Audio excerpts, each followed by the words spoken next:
Welcome to part 9 of What If Naruto Awakens a Chakra Molding Bloodline and Gets Harem with Fem Haku. Don't forget to like and subscribe as it motivates me to upload more videos in the future, and as always link to the fanfiction is in the description. Chapter 65. Tilda Mountain in Sunade territory far away from any civilization, Cave Tilda. Orochimaru and Kabuto were currently sitting on rather large rocks, completely unconcerned with the several bodies and body parts that were occasionally landing around them. It seems that we have succeeded in keeping S-rank strength with our newest modifications, Kabuto says with a smirk. He then watches as Deidara fight several of their zombies and end up exploding a clay mine a bit too close to himself, causing some shards of rock to cut him. Kukuku, it seems that we still need to tweak their programming a bit, though Deidara always has been a bit too wild with his jutsu. Orochimaru clearly not too upset with this fact. Still, we are far ahead of schedule, Kabuto says, then notices that most of their lower level zombies were now little more than pieces of meat strewn throughout the cave. Well then, it seems our newest member has finished his test.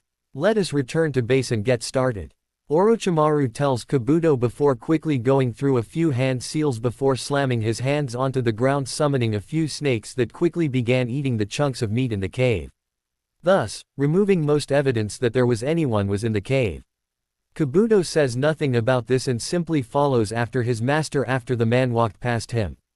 They then walked for several hours at a normal pace until they finally reached a large tree that's bottom was covered in a large amount of moss. Seeing this, Kabuto quickly walked up the tree and pushed his chakra into it in several different areas while Orochimaru stood still. Finally, after doing this 6 times, there was a faint blue glow under the moss, and a second later a chunk of the moss popped up, showing there was a door there the whole time. A door Kabuto quickly opens up, letting Orochimaru pass without having to touch anything before finally walking through himself, allowing the door to shut automatically behind him. As soon as the door shut, dozens of torches automatically lit up, giving a small amount of light in the dark stone pathway.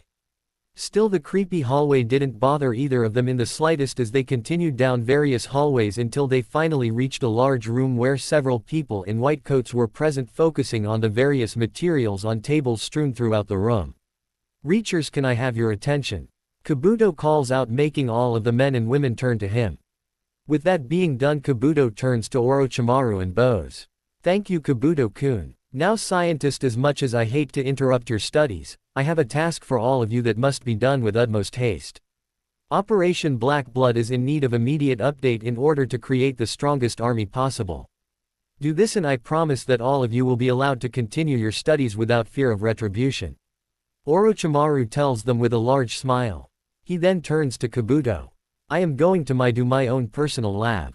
I trust that you will make sure that they will keep on track, and feel free to use Deidara in the studies. He never was the most useful of Akatsuki members, Orochimaru tells the younger man with a chuckle before walking off.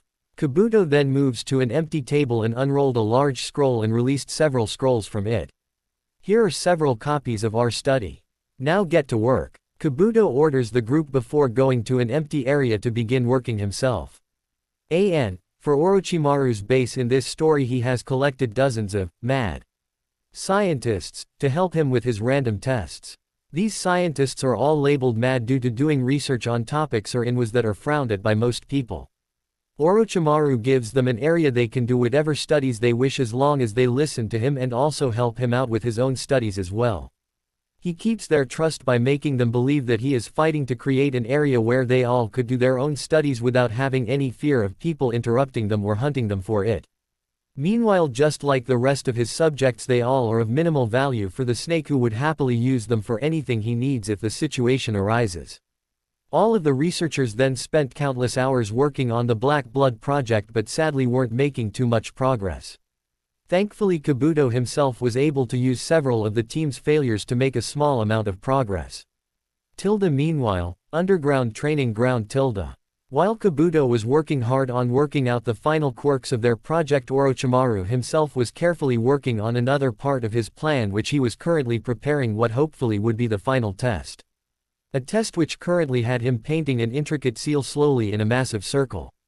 Course, this itself was incredibly time-consuming due to the seal needing various sections of itself shrunk down in order for it to actually fit in the area he had it. So, the parts he already completed looked to be more like several dozen black dots that formed a single line of symbols rather than being a massive seal matrix. Luckily enough for him though, he was a patient man and spent most of his day working on the seal and only took breaks when he felt the need to do various chores having a human body gave you, and some that having a possessed body gave him. Plus several days later after finally finishing the seal, Orochimaru quickly pumps his chakra into the seal, making the entire room glow blue for about 30 seconds before the light finally died down and the seal became invisible.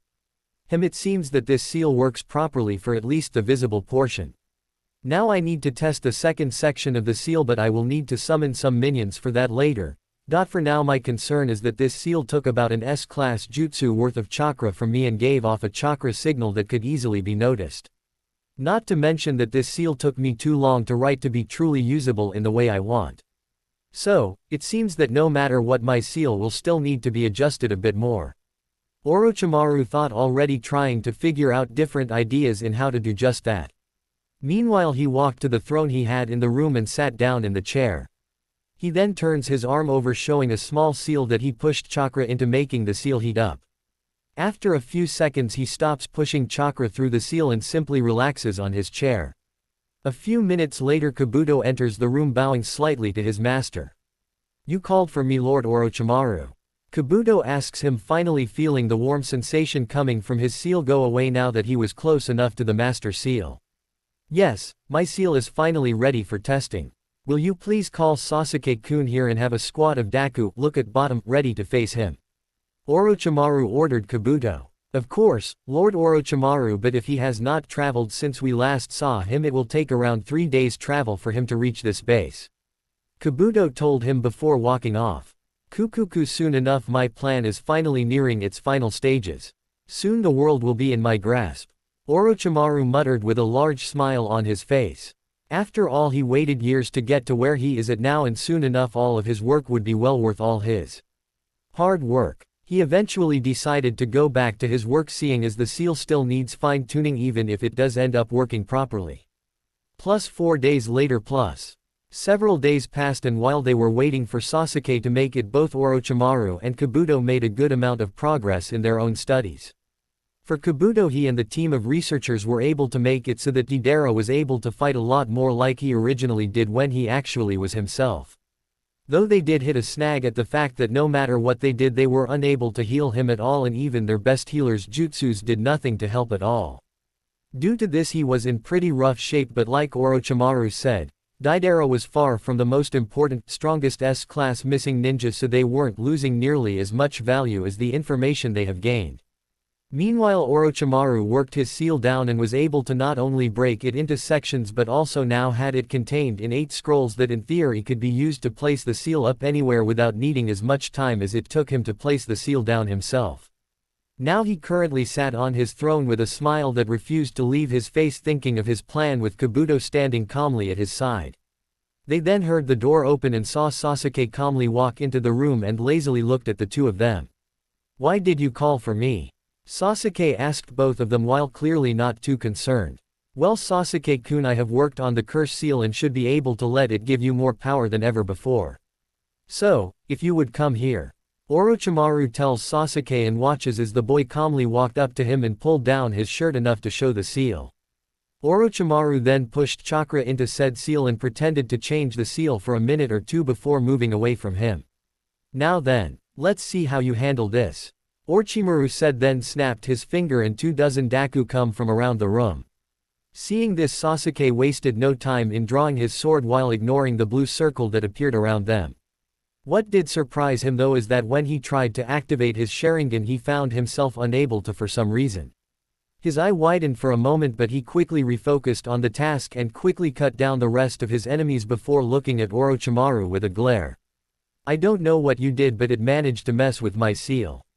I order you to fix my curse seal immediately," Sasuke demanded. "Kukuku. Not to work, Sasuke-kun, give me a few hours and I will have a fix set up," Orochimaru told him, then watches as Sasuke walks out of the room before his smile widens. Part 1 successful. Congratulations, Lord Orochimaru. Shall I have the seal team come in with a set of the scrolls? Kabuto asks, getting a nod in return. Then they will be ready to act within the hour. Kabuto says, giving the man a bow before walking out of the room. Plus 2 hours later plus. After 2 hours passed by, Sasuke walked into the room again and stood in front of Orochimaru glaring at the man. You better have the fix. Sasuke told him with his ever-present glare. Yes, Sasuke-kun, I have an idea that should work, but even if it doesn't, don't worry. I will make sure that you get your eyes back. After all, you are one of my key subordinates. Orochimaru told him, waving off the glare even as he felt Sasuke's ki rise. I am not your subordinate. I am just using you to get stronger. Sasuke told him firmly before walking up to him yet again and letting Orochimaru work on his seal. And yet again, after pretending to mess with the seal, he had Deku attack him while each of the 8 men around the room pumped chakra into their seals, which soon connected into a blue circle that quickly faded away. Though much to Kabuto's surprise, the seal team all fell to the ground appearing to have died. Course Orochimaru didn't truly care, seeing as he watched with a smile as Sasuke was yet again unable to use his eyes properly. This is your last chance, Snake. Correct the damage by the end of the day or I will hunt you down. Sasuke ordered him before storming out of the room. Still, Kabuto paid no mind to this and just walked over to the men that fell down and placed 2 fingers on one of their necks. I guess I will have to make sure the team we send to do the seals during our plan aren't too important. Kabuto mutters before opening the seal scroll and found it to now be blank. Kukuku, a loss that is more than worth taking than using our own chakra, Kabuto-kun. Now go ready the squads for our hunt. We head out tomorrow morning. Orochimaru orders Kabuto, who quickly leaves to do just that. Now let's go, fix Sasuke-kun's seal and send him on a mission to stay away from the base. After all, we wouldn't want him to see what is going to happen to his poor older brother now, do we? Orochimaru says to himself before laughing as he left the room without paying any mind to the bodies strewn around the room. Sasuke's room. It took Orochimaru only a couple of minutes to find the angry Uchiha and quickly knocked on his door. Enter. Sasuke ordered, and Orochimaru did just that, smiling at the teen who was sitting on his bed cleaning his blade. Said ninja only looked at him for a second before going back to cleaning. Do you have a fix ready yet? He asked, releasing a fair amount of ki to dare him to say otherwise. Now Sasuke-kun, you are far too serious. Orochimaru told him while walking up to Sasuke, who said nothing. Though I do have a fix for your seal, though this fix will be more painful than my last changes. So, I am going to put you into a genjutsu-induced sleep while I work. Orochimaru told him before going through several hand seals. Fool, you should be well aware that genjutsu doesn't work on any Uchiha clan member, Sasuke says before finally falling asleep. No, Sasuke-kun, you are the fool. Without your Sharingan active, you actually need to work to prevent genjutsu. You are far too dependent on your clan's strength, but for now I will use this to my advantage. Orochimaru told the sleeping ninja before pulling out a test tube and reaching towards him. Several minutes later, Orochimaru releases the genjutsu and calmly walks out of the room with his smile being even bigger on his face, if that was even possible. Thank you, Sasuke-kun, for helping me ensure that I will be the strongest being around for many years to come. He tells the Uchiha before shutting the door and walking away. Plus, next morning, in front of base plus. You have your mission, Sasuke-kun. Make sure no one lives. Orochimaru tells the Uchiha calmly, getting only a nod from Sasuke before he sped off in a random direction. And now that he is off to slaughter some random bandits, come out. Orochimaru ordered and watched as the base's door opened completely up, allowing hundreds of men to come out of the base. My people, the day that I promised all of you is coming ever closer to us. Now come with me as we strike the first major step to creating a new world, our new world. Orochimaru told the large group around him and heard loud cheers come from all of them. Orochimaru then began to walk away from the base with the large mass of ninja, zombies, sealers, and a few odd researchers all began to follow behind him. While Orochimaru walked, he looked down at the ring he still had on his left hand. Kukuku, soon enough you fools that dared to go against me will be key parts in helping me complete my goals. You better prepare yourself, Akatsuki. Orochimaru thought, accidentally releasing a large amount of his own ki as he kept an insane smile on his face. So I have decided to finally add in a section to name and describe the zombie creatures seeing as it kind of annoys me just to say they are zombies when I don't want the regular image of zombie in readers' heads. If I have already done this a bit, please PM me the chapter and I apologize if so. I have a faint recollection of going through them a little bit, but also have recently read a story that created dark creators and read through that list. Basically I just want to make sure it is here just in case I imagined that I did it. Plus ought make plus. Tilde Tsunade's office tilde. Hokage-sama, we have finally gone through the information collected from Orochimaru's base, and some of the information is truly troubling, for we have found out what is likely causing many of the missing persons cases several villages are reporting. A random researcher told Sunade, placing a few scrolls on her desk. Now we have put what we think is the most important information on the first scroll I gave you.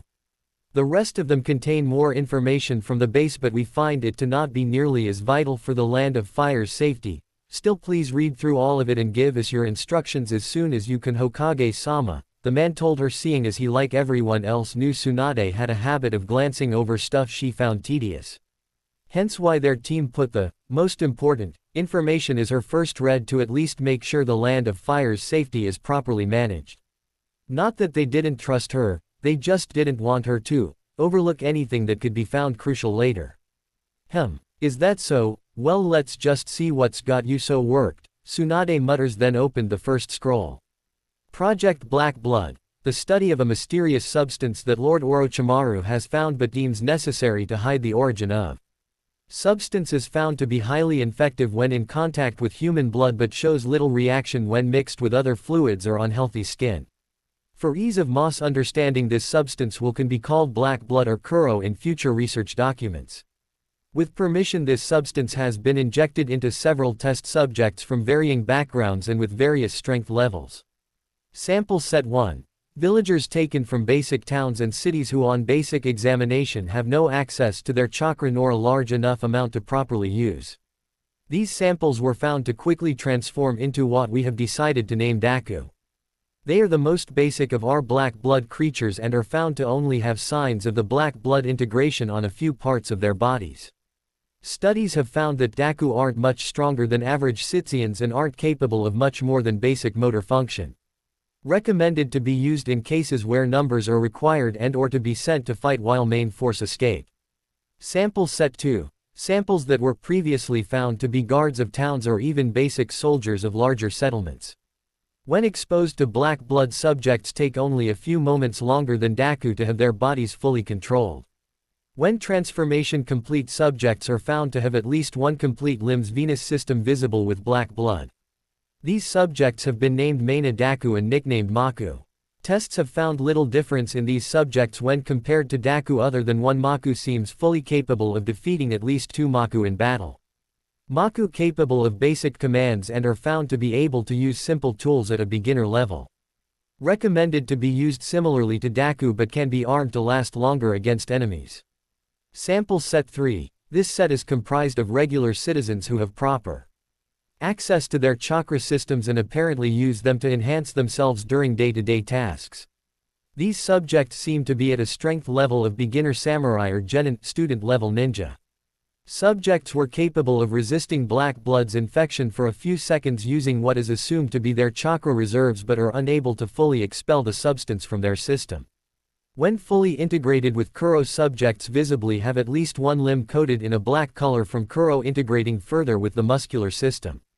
Current research has remained inconclusive why this event happens, but is assumed to be due to chakra reacting to the black blood's chemical structure. These specimens have been given the name Naka Daku and nicknamed Naku.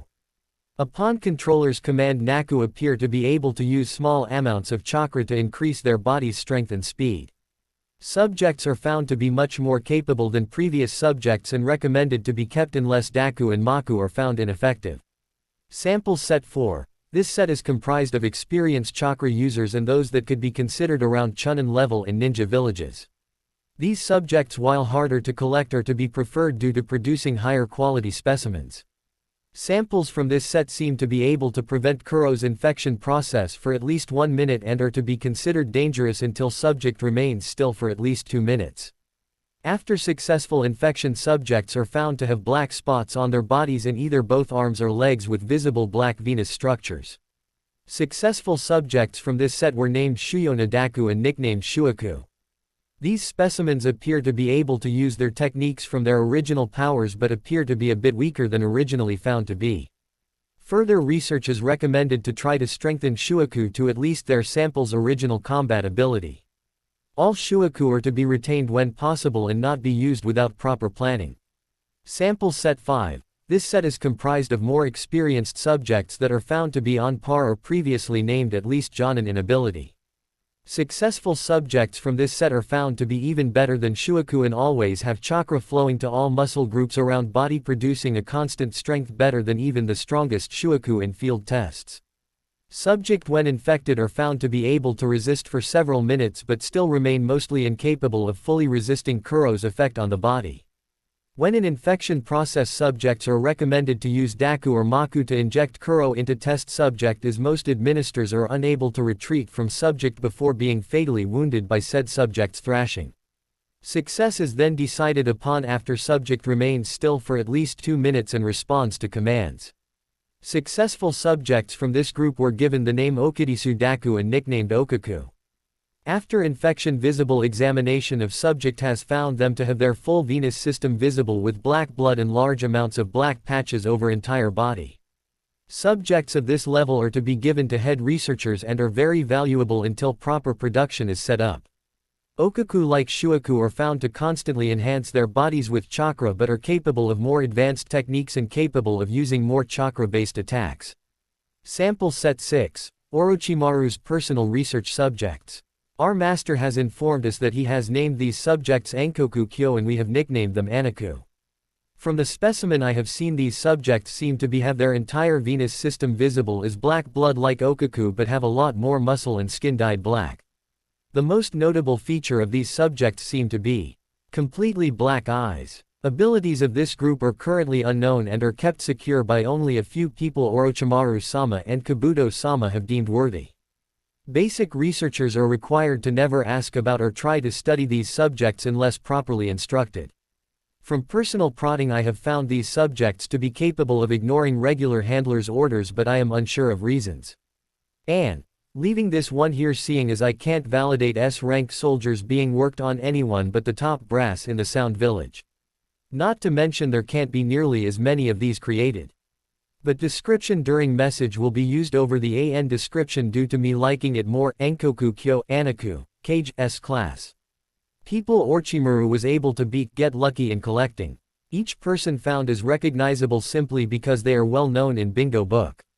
They are recognizable by not only having entire vein structure around body being black but also has pure black eyes minus normal iris color. Also can have large black spots on body. Are capable of using S-class just you and fight at high level.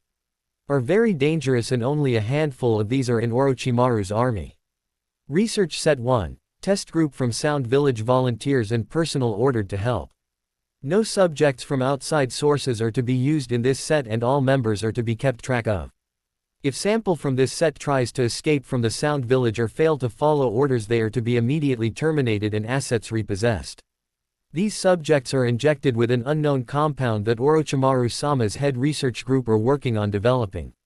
Chemicals, when administered to the body in a secret administration method, are found to cause incredible amounts of pain that can last for an undisclosed amount of time.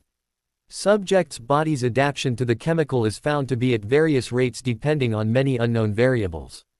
When successful, it is found that these people are able to control groups of Daku as they wish through only mental commands or can use verbal commands in some cases along with mental. Subjects from this set are to be protected by personnel so they can focus on remaining in command of their given groups of various Kuro creatures. Please note that subjects from any and all groups are noted to be able to die from the administration of Kuro or of the control serum. This is considered a valid chance in order to further the goals of our glorious village. If any subject fails to integrate properly with the black blood, most cases result in immediate death. Though those with strong body, mind, and/or willpower seem to manage to have a chance to survive. These subjects are to be immediately terminated to prevent any chance of antibodies being formed against Project Black Blood if this is possible. No studies have been started at this time in how to negate or cure those infected, and all researchers are forbidden from starting studies on such things unless otherwise told directly by Lord Orochimaru. Failure to follow this rule will result in becoming test subjects for our village's more invasive studies until death. Note that Orochimaru also has the undead army that Kabuto is seen to use plus his basic village of ninja and experiments. After reading this, Sunade couldn't help but rub her temples with her elbows on her desk. Just what are you doing, Orochimaru Tem? Chapter 66. Sigh, why do we have to go so slow? Naruto complained, currently bored out of his mind. For after leaving Suna, their teams passed the desert and entered into a large forest before finally slowing down. In fact, they were traveling only slightly faster than a civilian's pace, much to Naruto's annoyance. Grr, because unlike you we don't have regeneration, that is so stupidly off the charts. Sakura told Naruto, annoyed. After all, unlike him, they were all still very tired and sore from the mission. Stupid cheaty blondes, Tenten added under her breath, making Naruto rub the back of his head while awkwardly laughing at the situation. Sigh, I guess I will spell it out for you, again.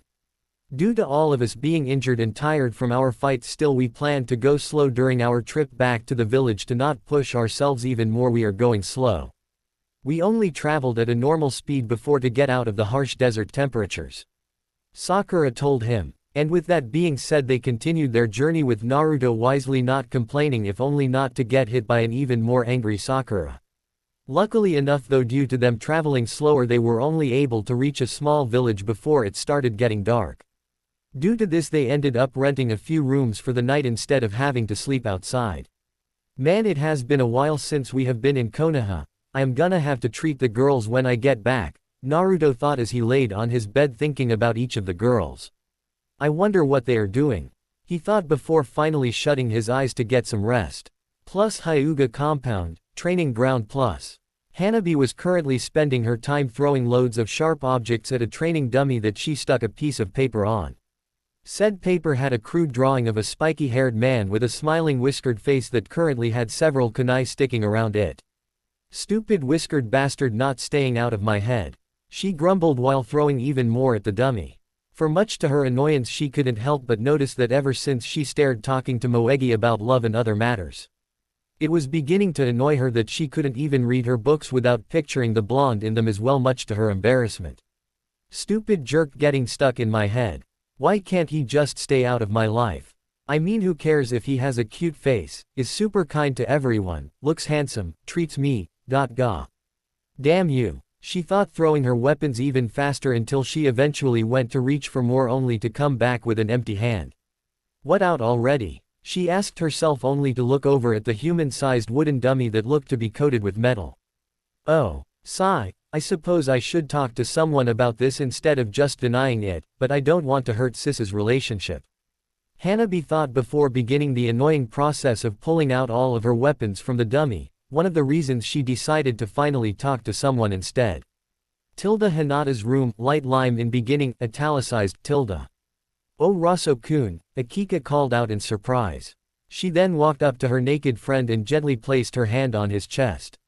I had no idea you felt this way, and had such a big super C, Akika told him with a lustful smile, looking down in his hard penis. Ha ha ha, only the best for you, my dear. Though I am afraid that my big friend here is feeling a bit cold.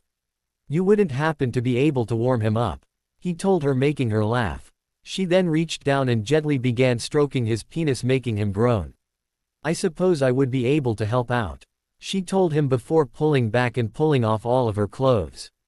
Now I don't suppose these can help, she added, pushing her plump breasts together, making Razo's eyes get glued to said melons. I think they will do just fine, he told her with a smile and sat down on the bed as she kneeled before.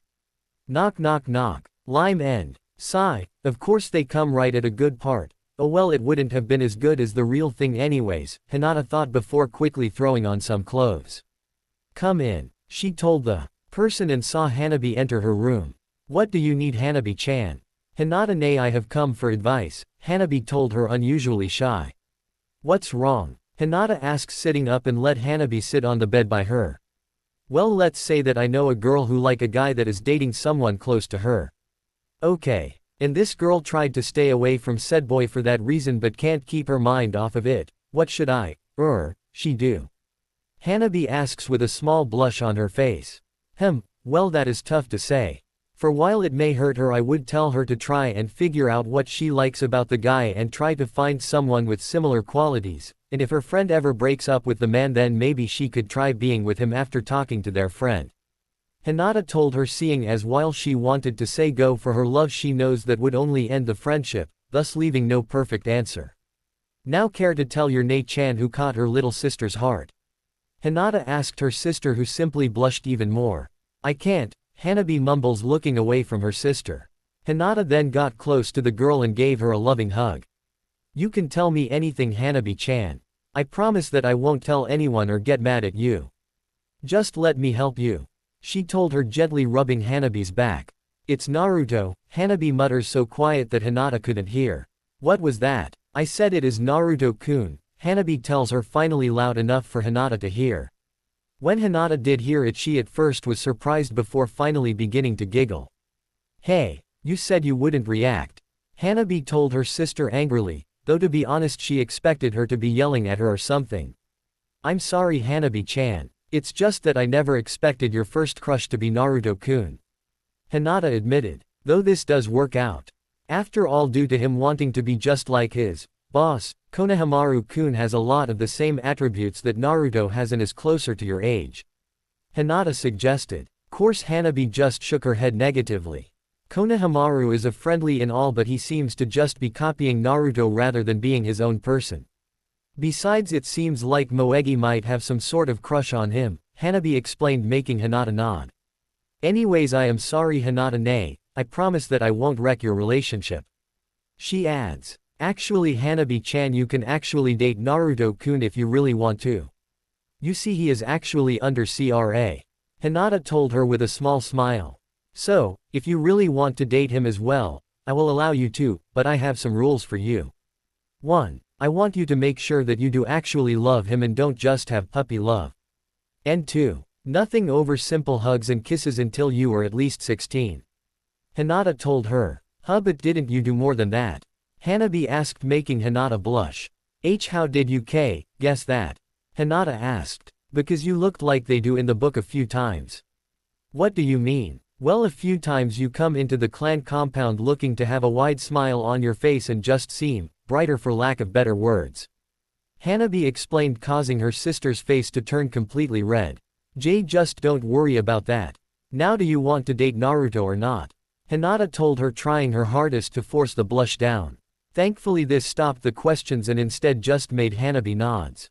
Then just listen to me, after all I don't want you to get yourself hurt. Hinata told her. Okay. Thank you, Nei-chan, Hanabi told her with a small smile. She then walked out of the room feeling a lot better than she had for a while. Something tells me that her going after Naruto will lead to some interesting times, she thought with a smile, then picked up her pillow and looked at her book. Now back to business, Naruto, I really hope you get back soon. This just isn't as good as it used to be. Hinata thought with a sigh, but still opened the book back to where she was. Few days later. Finally, we are home. Naruto calls out happily after running through the gate. I agree, it is good to finally be back. Neji agrees, with everyone else mentally agreeing with them as well. After a long and hard mission, they were all more than ready to get some well-deserved rest in their own homes. Most of them went their own ways, but when Naruto tried, he felt a hand placed on his shoulder. I know you want to get your ramen, but I need you to help with the mission debriefing. Kakashi tells Naruto. Fine, let's go, Naruto told him, disappointed. I'll just have to see the girls when the debriefing is done, Naruto muttered as he followed Kakashi and Guy to the Hokage Tower. Couple hours later.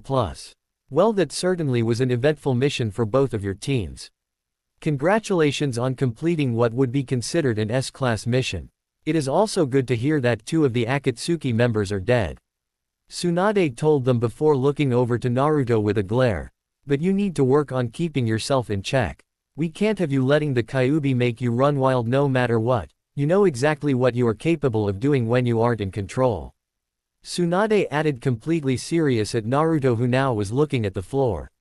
Understood. Naruto told her with memories of the last time he went wild going rampant in his head.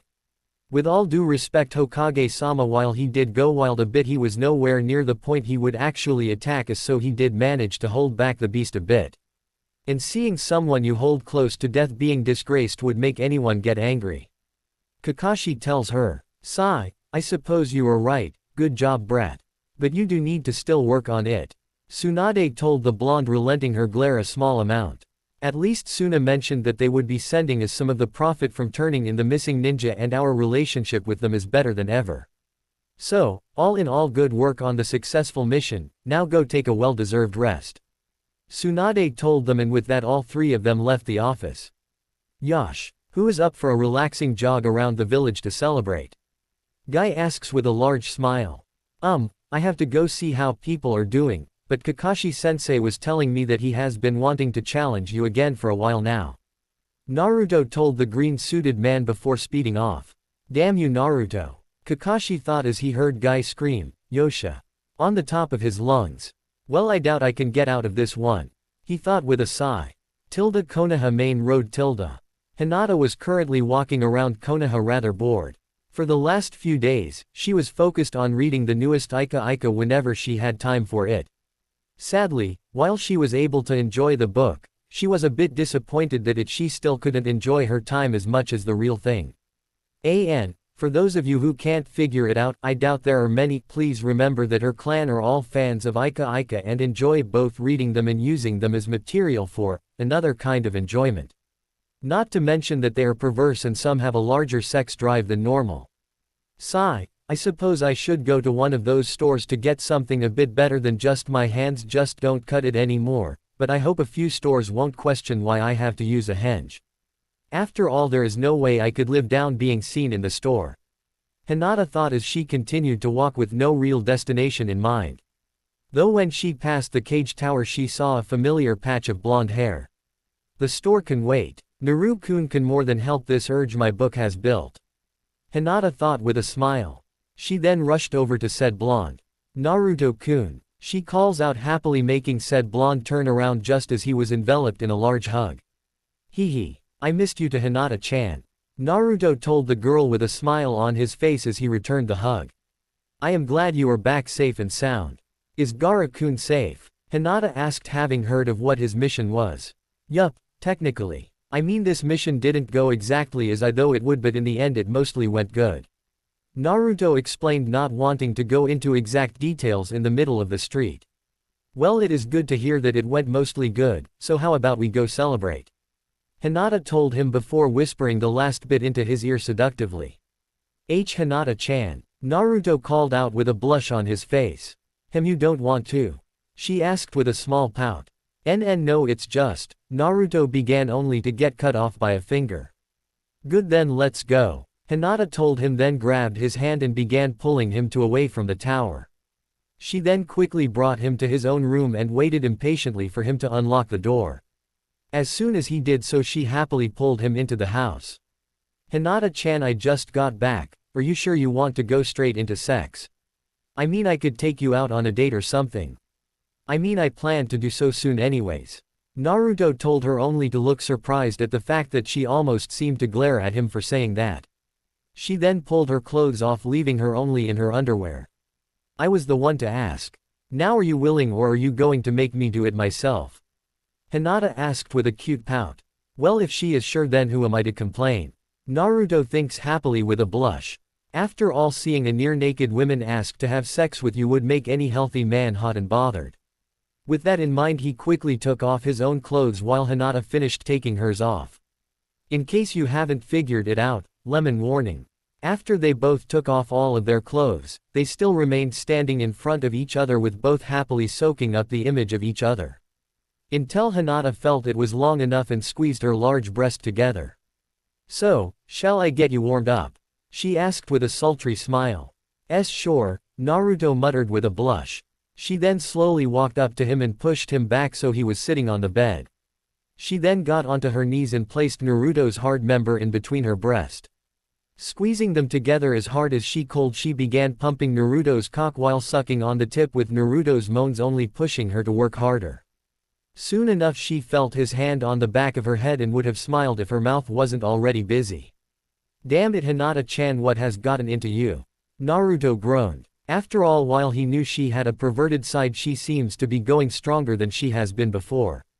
Course he was unable to think about it too much before he finally felt pressure building up in him. I'm close, Naruto told her, which only made Hinata go faster until Naruto released his load into her mouth with one last groan. He then watched as she slowly pulled away from his member and made a show of swallowing his load. I may have gotten a few ideas from a book I read that I wanted to try out. Hinata told him simply before licking her lips. Now enough talk. Let's continue. Hinata ordered, then sat on Naruto's lap. Thank you, whoever made whatever book she read. Naruto thought with a perverse smile. He then grabbed Hinata's hips firmly. Well, aren't you all riled up? Naruto told her huskily in her ear, then moved one of his hands to her chest and began playing with her breast, making her squirm. Naru-kun, stop teasing. Hinata told him with a small pout, making Naruto chuckle. As you wish. Naruto told her before picking her up slightly to line his penis up and let her fall down to impale her. MMMHHH, Hinata groaned out, then happily began bouncing in his lap. Meanwhile, Naruto continued to play with her breasts while every now and then pinching her nipples. With his other hand he then let go of her waist and instead began to rub her clit, stimulating Hinata even more. Eventually Naruto grew bored of this position and stood up, making Hinata come with him. He then grabbed one of her legs and pulled it up, allowing him better access. He then began pounding into Hinata's pussy at a fast pace. Oh Kami. Harder. Hinata moaned out happily, feeling herself get closer. She then felt him do just that, making her moan even louder. Too bad for her case, Naruto was getting close as well and felt his legs turn into jelly after one final push, making him crumple back onto the bed. Hinata soon followed, slamming back down onto his cock, which was enough for her to finally reach her limit and came hard on him. Her coming made her pussy not only tighten but spasm around Naruto, making him groan as he shot thick ropes of cum into her. They both then just sat where they were, panting to simply enjoy the release for a moment. Sadly for them, while doing so the doorknob turned and opened, making them both look at the door with wide eye. Hey Haku-chan, Naruto awkwardly told the woman who was currently glaring at Hinata. She even ignored him and walked into the room. I thought we all agreed that we wouldn't try to hog Naruto-kun like this. Haku told Hinata. Yeah, but I am not hogging him. I just saw that he came back and needed my Naru time, which you are interrupting. Hinata told her, standing up and crossing her arms while paying no mind to the fact that she was still nude. We will talk about this later. Haku tells her firmly before quickly pulling off her own clothes. Wait, why are you taking off your clothes now? Hinata called out, annoyed only to see a smirk appear on her face. If you are gonna cheat our system, then I am gonna. Haku tells her simply, then walked over to the bed. She then grabbed his dick and began to stroke the still hard member. I am sure you have enough energy to still take care of me, right Naruto-kun? Haku told him in a way that dared him to say otherwise. Why yay, Naruto groaned out. She then smirked and quickly sat down on his cock to feel him fill her up. She then laid down and let Naruto pump into her at a pace that sent shockwaves of pleasure into her. Though she wasn't able to enjoy for too long before her field of vision was filled with Hinata's pussy. HMPH, if you are going to take up some of my fun time, you better at least make it enjoyable for me as well. Hinata ordered her, setting her pussy on the woman's head. Haku in her pleasured state didn't even complain but simply began licking the mixture of Hinata's nectar and Naruto's cum out of her pussy. Lemon end. What all of the people in the room failed to notice was Hanabi letting out a sigh of relief. For when Haku came into the house she nearly was caught.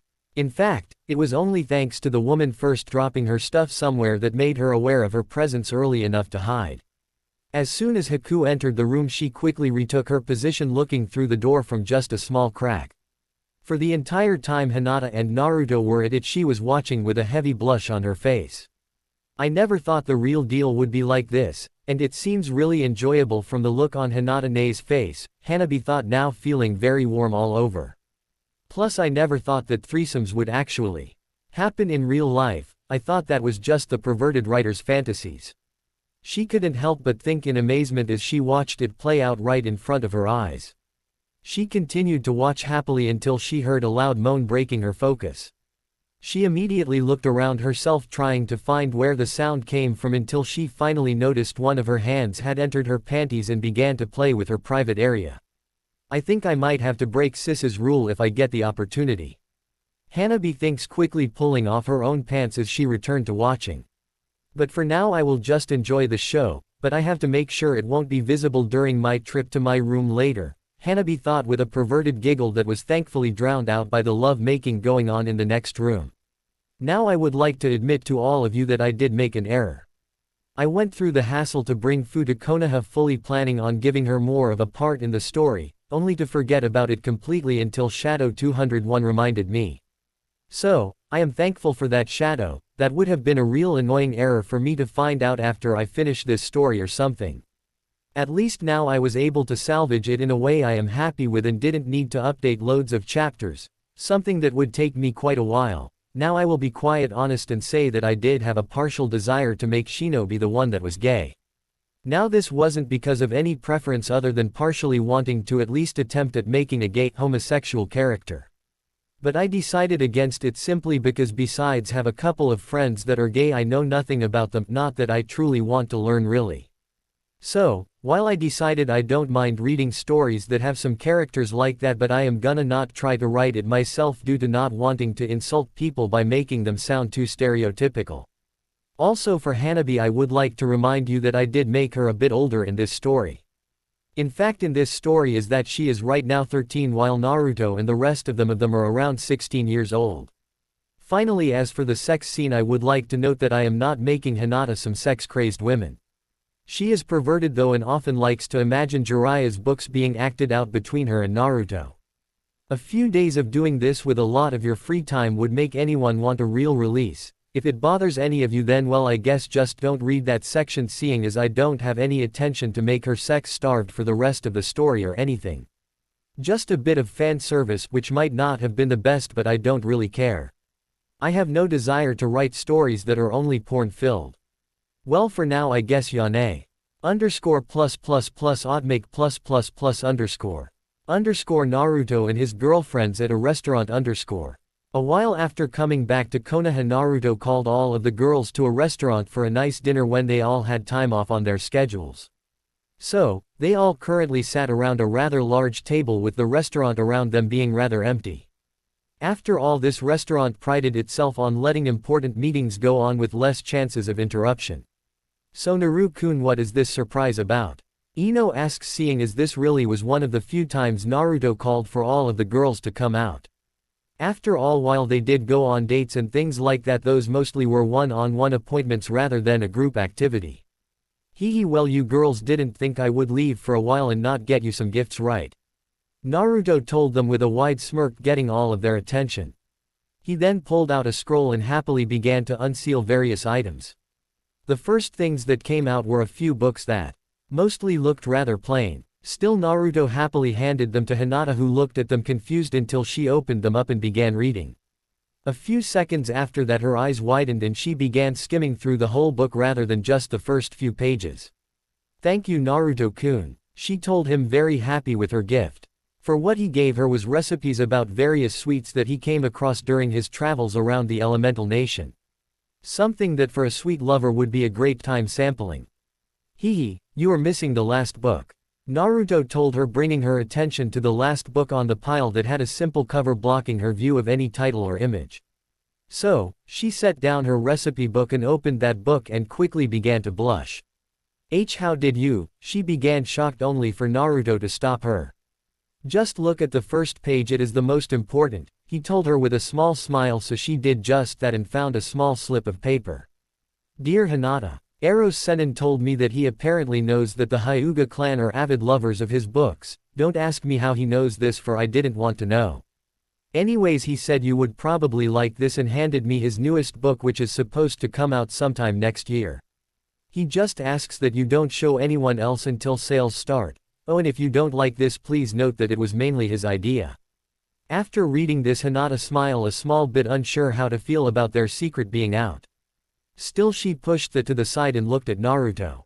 Don't worry, I do like this book a lot as well, she told him, hiding her true thoughts. Not only do I get my Naru back but I also get brand new material before anyone else. I can't wait to read this, and maybe try some of the scenes, Hinata thought with a mental smile and blush. Okay. Next for Haku. Naruto told the girls, then unsealed the next set showing the snowflake necklace he bought and 2 tattered books. I know it's not much but it's all I could find on my journey. Naruto told her, seriously pushing the set over to her. Haku then admired the necklace, finding it to be in her tastes, and quickly put it on, accenting her rather fancy dress she currently was wearing. She then gently opened one of the books and read the title, Ice Ninjutsu Volume 6. She stared at this title for what felt like ages before quickly standing up and walking over to Naruto. Thank you, Naruto. Where did you ever find this? She said happily as she gave him a fierce hug, shocking everyone as it was out of the normal for the reserved girl. Hey, you are welcome. As for how I got them, well, it turns out that during the Bloodline Wars a lot of people took what they could from several clans, seeing as the hidden village stopped protecting them. So, while traveling I happened upon these in some collector's stores and had to haggle to buy them. But I am sure there has to be more out there if we just take the time to look for them. Naruto told her with a determined look. For he fully planned to help Haku, who had basically nothing from her clan. An action that made Haku start crying a little bit out of joy. Mom, I'm finally going to learn some of your techniques, she thought with a small smile, quickly sealing the books away for safekeeping as soon as she finally got around to walking back to her seat, even though it took several of the girls arguing to her about Naruto's lap not being a proper seat in this location. Next is Ayame. Naruto told the group, quickly pulling out a set of knives and a single katana that was sheathed in a red case. You want to become more like a ninja, so why not finally get some tools like one of us? But I will be at least showing you the basics before you are allowed to try and train with them. Naruto told her sternly. Hi, I will wait, but don't make me wait too long, she told him with a smile as she imagined herself throwing the weapons directly into a bullseye while slicing cleanly through a training dummy. And last but not least, Ino. Naruto says with a wide smile as the last seal opens, showing several pieces of jewelry. I never have been much of a fashion person, but each seller assured me that they were top of the line, even after I made sure they were honest. Naruto told her, letting the girl look through the pieces. Course at first he wanted to do clothes, seeing as he knew she would truly love all the styles, but he quickly realized that everyone's bodies would change just like his did. So he had to stop that idea before it grew too much. Still, he brought his focus back to the gift and quickly pointed at the necklace. Now most of this is for off work, but this one in particular is one of the ones I got you for your missions. Naruto told her, making her pick it up and notice the seals etched into the gold back of the sapphire amulet. What is this? She asked, confused, rubbing her finger over the seals, not understanding any of the symbols. Hey, well, to start off I made one of its function to act as a storage scroll, though it is rather small due to needing space for its second function. Now that function was a lot trickier. For if you pump your chakra into it, a barrier will be made from it covering your whole body, though I warn you that the seal could not hold much chakra, so the shield won't last that long. And even less if it's being hit. Treat it only as a last resort. Naruto told her, watching as she nodded her head, understanding him. And after you use it I'll have to reset it for you, seeing as the method it works with is basically a knockoff of my jutsu, just don't ask me how long it took, figure that one out. Naruto told her, remembering all the study sessions he had with Jiraiya and all the time he blew up seals failing to get it to work. Hee. Anyways, you also have those earring studs are for you as well. You have been studying medical ninjutsu, right? Naruto asked the girl, even though he read it in one of the letters they sent each other. Well then, if you use the chakra transfer technique you will be able to suck out some chakra from both of those gems when you need it. Course neither one of them hold all that much due to the stones being small. But I doubt you would want 2 large gems being stuck to you. Naruto told her, something that quickly made her imagine wearing earrings that had gems the size of her ears, and shivered at the horrible appearance of it. No, I would never wear something like that, she told him, while the rest of the group laughed a bit. Cough. Anyways, just like with your necklace I will have to refuel that, seeing as my chakra is denser than most people's, letting me put just a bit more in them. Oh, and obviously you will lose some of the chakra as you transfer it like the jutsu does anyway, but a little boost is better than nothing. Naruto told her, which she honestly agreed with. Though after explaining this the girl and Naruto simply enjoyed the rest of their meal as the girls enjoyed their new possessions. Plus that night Naruto finally was all set for bed and just snuggled into the mattress when his mind wandered to something that quickly made him open his eyes in alarm. Shit, I forgot to tell Haku that her necklace does the same thing. Naruto muttered to himself annoyed. But then after a minute laid back down and tried to sleep. Well, it's not like I can tell her until the morning anyway, Naruto decided as he tried to make his exhaustion force his brain to sleep. Chapter 67. Konoha Forest, a bit in the past. Ah, we are finally here.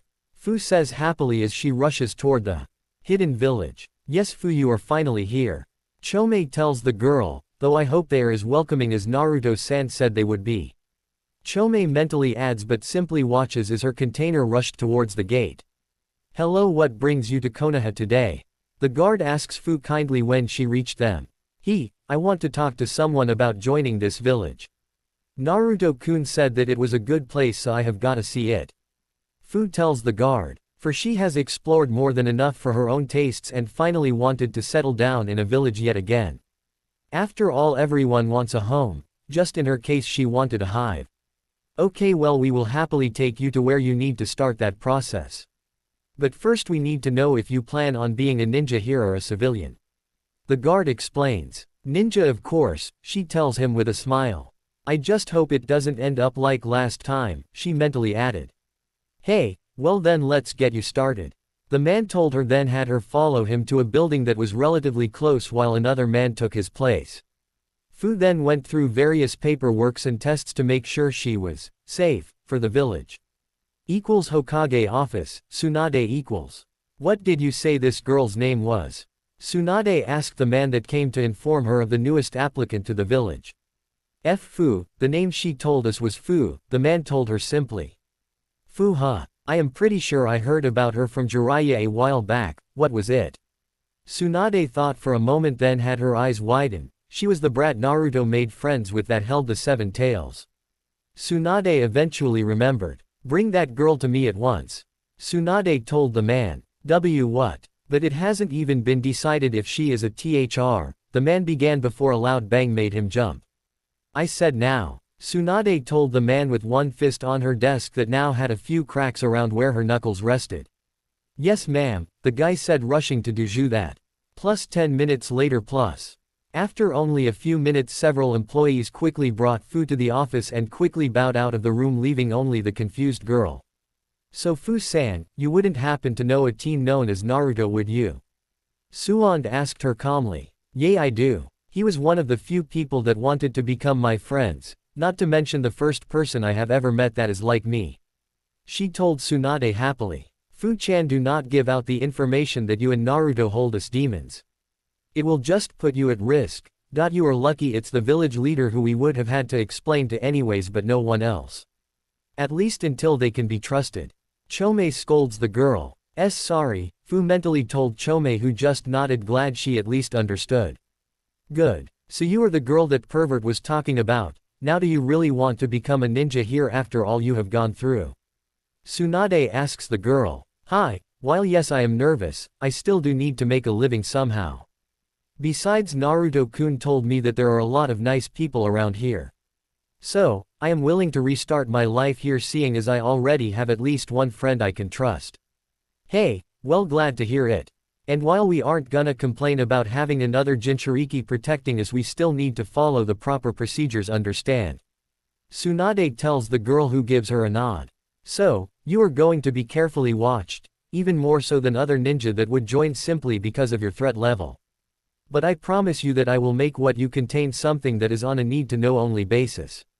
So, your secret will be safe. Just promise me that you won't go blabbing to people about you or Naruto's problem, understand? Sunade told the girl. Yes, thank you for this chance. She tells Sunade with happiness sparkling in her eyes. Che, she is even more bubbly and cheerful than the brat usually acts, Sunade couldn't help but notice. Would ever just go get the process done. Oh, and she has my approval, so don't force her to go through the whole approval test shit or anything. Sunade tells seemingly no one until an ambush shows up behind Fu. This Anbu gently leads Fu away back towards where she was getting set up to officially join the village. Yes, this is lackluster, but I don't think it's that bad. Plus few days later, Fu plus. After Fu finished the application to enter the village, she found herself living in a small apartment that she rented until she found a spot she wanted to settle down in. Now she obviously knew that she was being watched just like Sunade told her, but for the moment she was fine with this. After all, a village that trusted everyone instantly would die off fast. Still, she was already seeing as no one was glaring at her as she wandered around the village, something that is a huge plus already. Thanks to this, she couldn't keep the smile off her face as she walked around the village experiencing the sights. She also thanked Naruto and Jiraiya yet again for giving her a sealing scroll so she didn't have to carry around all of her belongings in a bulky backpack. Course she wasn't able to think about stuff for too long, seeing as a bug landed on her hand, bringing her focus to it out of surprise. Not only that, but she also saw a lot more bugs flying towards her as she heard them say, "Protect the ultimate queen." What is going on here? I mean, for starters, I left my hive back at the village to thrive by itself, so there is no chance to be a part of my group. Also, I have not even tried to start a new hive here yet. Finally, why is there so many of these guys here? They clearly are chakra eaters instead of the normal breeds. She thought, extremely confused. That would be because of me, the Hanabi called out on in her mind. Lucky 7. What do you mean? Fu asked, confused. Due to me being a biju and having qualities of a bug, I am essentially the ultimate queen. So they want to protect you from seeing as you are essentially the ultimate queen. As for why they are chakra eaters instead of normal, it must be because there is either someone breeding them here or a massive colony. Hanabi explained. Huh, I never thought about it like that, but wait, if they are coming at me in such large numbers, how will the actual colony survive? I don't want them to die just because I took their workers. Fu thought, concerned. Don't worry, Fu, either way a few losses won't hurt the colony that much. I mean, if it is a large natural group, there would have to be thousands of them in the area, and if someone is breeding them, they should be able to easily keep the rest of them alive. Hanabi explained, making Fu feel better. Soon enough, though, she had so many bugs around her that all of the civilians was looking at the girl strangely, with a lot of these people watching the event with disgust clearly written on their face. Due to this, she quickly decided to try and get away from the looks before she became known as the bug girl of the village. After all, she didn't want to ruin her brand new start. So, she soon found herself in an alley getting to know her new colony.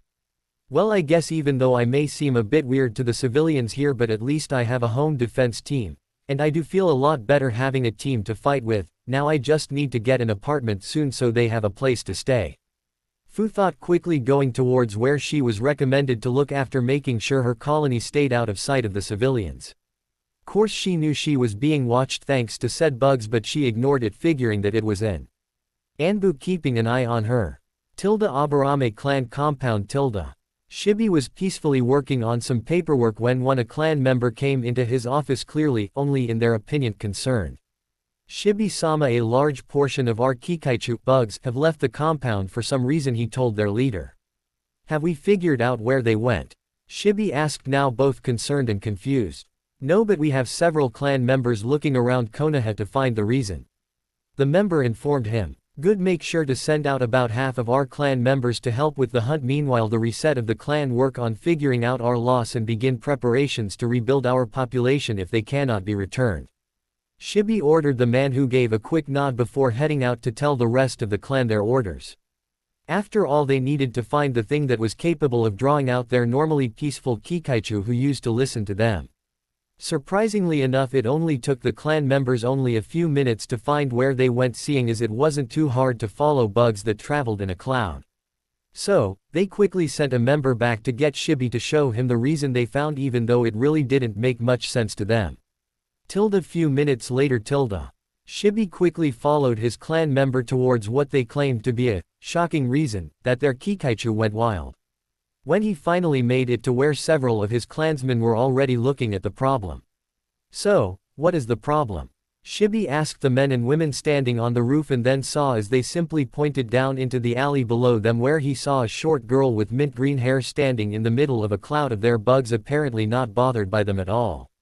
Well, I do have to admit that this really is a shocking reason for our colony to go haywire, Anyways, all of you can go join our clan mates in repairing our colony to rebuild the population. I will figure this out myself. Shibi told the group with him, who quickly disappeared, leaving him alone. Now let's see why this girl is keeping somehow collected such a large portion of our colony, even though my own Kikaichu don't sense anything strange about her equipment or body besides a strange chakra. Shibi thought before following the girl, as she seemed to get an apartment and enter said apartment. He then decided that the easiest way to figure out the bug problem would be to just ask the girl, so he jumped down and began walking toward the apartment she entered, while also noticing that the Kikaichu quickly entered said building through an open window right in front of him. Still, he didn't focus on that too much on this and instead knocked on the door and waited a moment before the girl opened the door and looked at him, clearly nervous. "Hello miss, do you mind if I ask you a few questions?" He asked her simply, but noticed that she was incredibly hesitant. "I promise I mean you no harm," he told her, and at least she agreed to let him in, but still was tense. "What can I do for you sir?" she asked politely. "Well, you see, my clan specializes in our Kikaichu, and recently we have had a large amount of our bugs leave the colony and swarm around you. Now do you have any idea why they would suddenly do this?" Shibi asked, curious. "Oh, well you see, when I left my original home I left my own colony there so that he could thrive.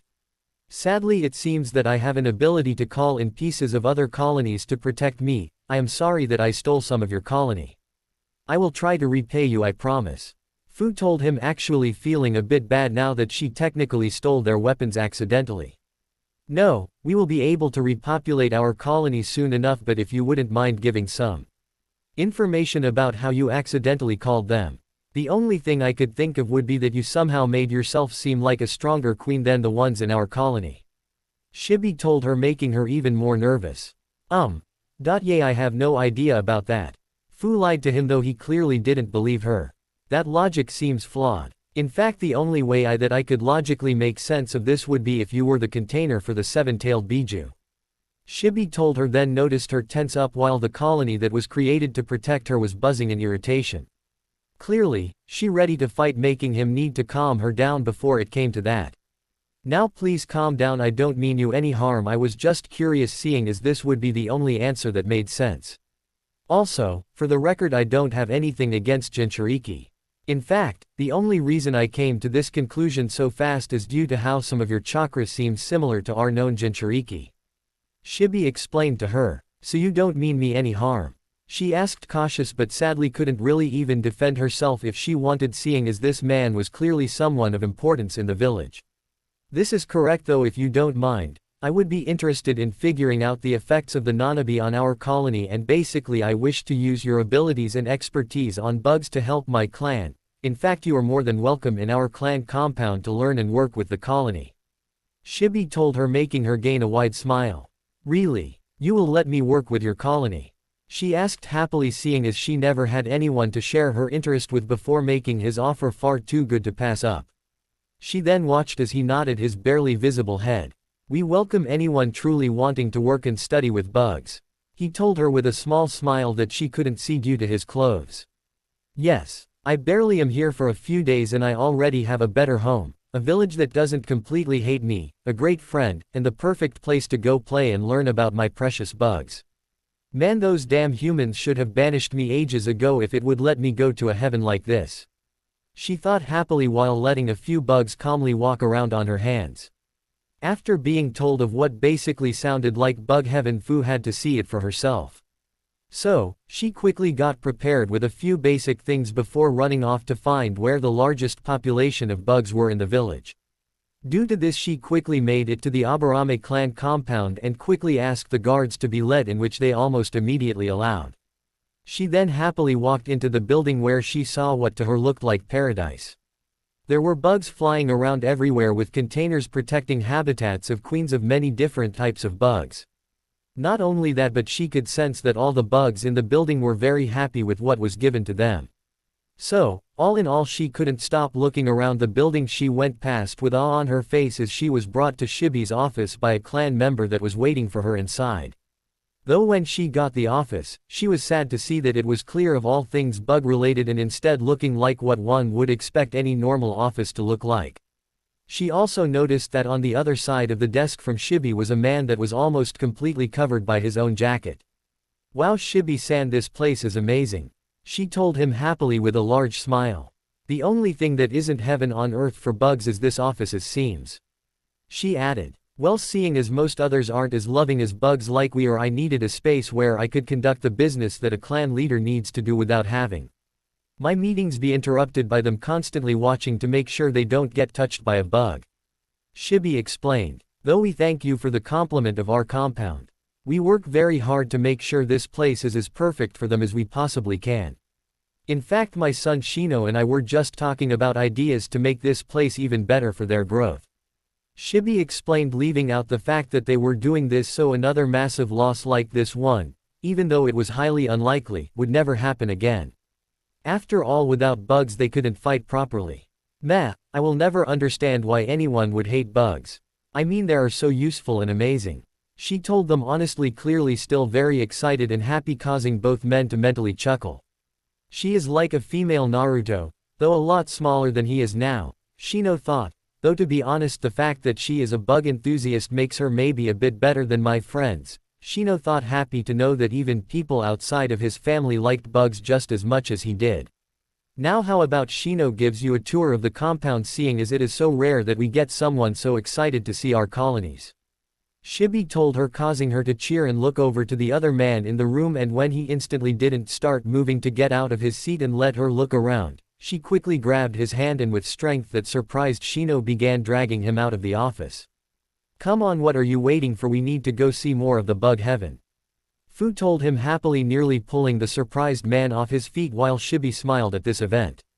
Even if he doesn't end up dating her, it is good to see that he has someone that surely will become a good friend that can break him out of his shell a bit, something all of us need. Shibi thinks happily, knowing that one of the major flaw of his clan members was that they all usually kept to themselves a bit too much. Several days later. After a while of slowly getting to know everyone in the clan compound, Fu basically found herself right at home. For in the building she was friends with basically everyone, and to them she was a refreshing sight, seeing as she acted so differently than any of the clan members while still loving bugs. So, overall, she was someone that many of the younger clan members found themselves very interested in. Though throughout her stay she spent most of her time simply spending time with who she would call one of her closest friends, Shino. And yet again, this isn't the best and I might change it again later, but for right now I like it. Just wondering how I apparently deleted too much, somehow. Currently. Come on Shino, it went this way. Fu called out with a wide smile. Currently she was wearing her normal ninja outfit, letting the world see a large portion of her skin. The only difference is that she currently had a satchel's thick strap going diagonally across her chest, leading to the large bag on her hip. Though unlike normal bags, this one was specially crafted for bug collectors like them. In her opposite hand there was a medium-sized net that was woven tightly so that only the smallest bugs can struggle through.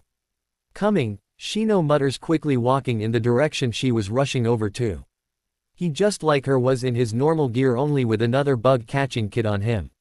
Though he quickly had to begin to run when he noticed that Fu had no plans of going as slow as he was. Now where did she go? Shino mutters to himself, wishing he placed a tracker bug on her, that hopefully wouldn't defect to her colony. Come on, I only want to see you for a little bit. Shino heard to his left. So, he calmly pushed past a large bush that was in his way, only to be surprised by what he saw when his path was cleared. Currently Fu was on her hands and knees with her head close to the ground to try and look at a small gap a tree had near its base. But what his eyes refused to leave was the firm butt that was directly in front of him.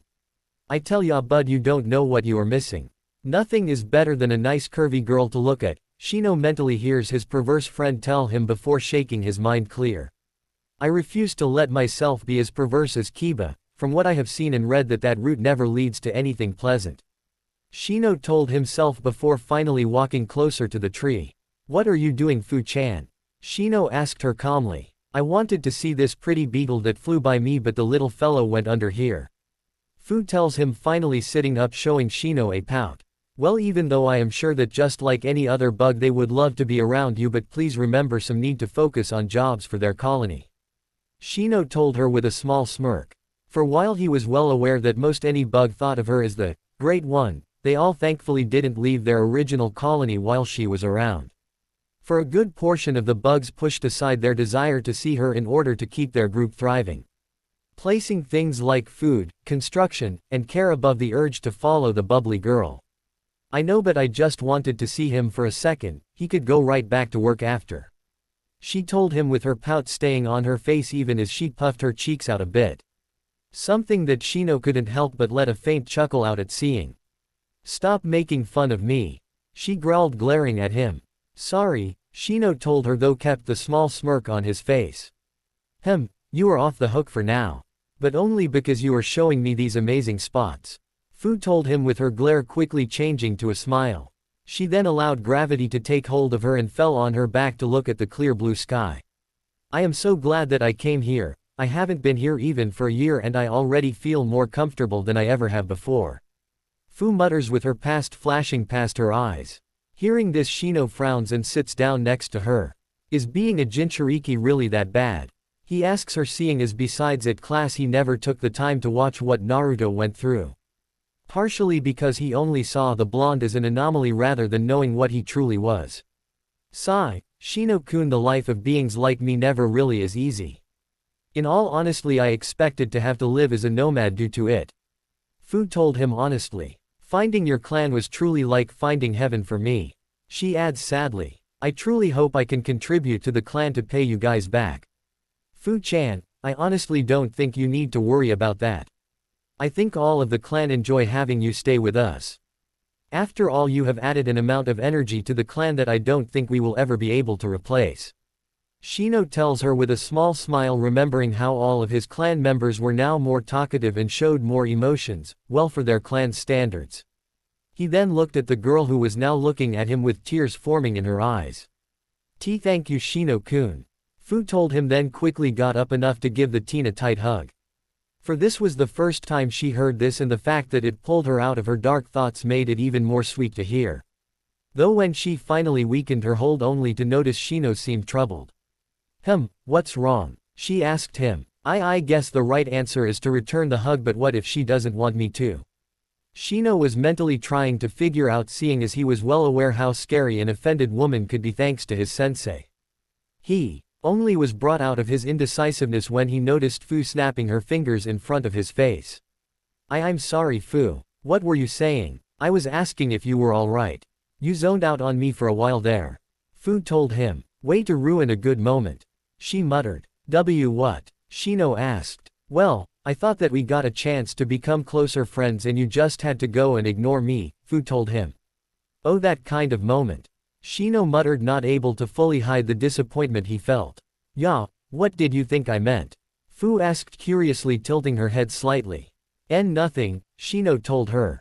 Only Fu can manage to do this to me, Shino thought as he tried to collect himself again. Anyway, this is nice being out here, just us. Yay, it is nice to spend time with close friends, Fu told him with a bright smile, missing the sigh from the man beside her. Oh Fu, I tried to give you at least basic knowledge of many things, but it seems I have forgotten a key part in basic human knowledge, Hanabi thinks, amused as she watched the expression minutely change on Shino's face. Hey, Shino, a voice called out, bringing both of their attention to the origin, which turned out to be Kiba running at them until he finally stopped a few feet away from them. Hey bud, I have been looking all over for you. Oh, who is this? Kiba asks, looking Fu over appreciatively.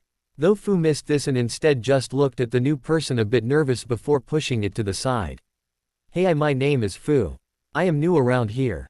It's nice to meet you, she tells him with a smile on her face. Well, hello Fu, it is nice to meet a lovely girl like yourself, Kiba told her smoothly, only to find a large amount of pain come from the back of his neck. What the fuck? Kiba calls out, jumping in pain.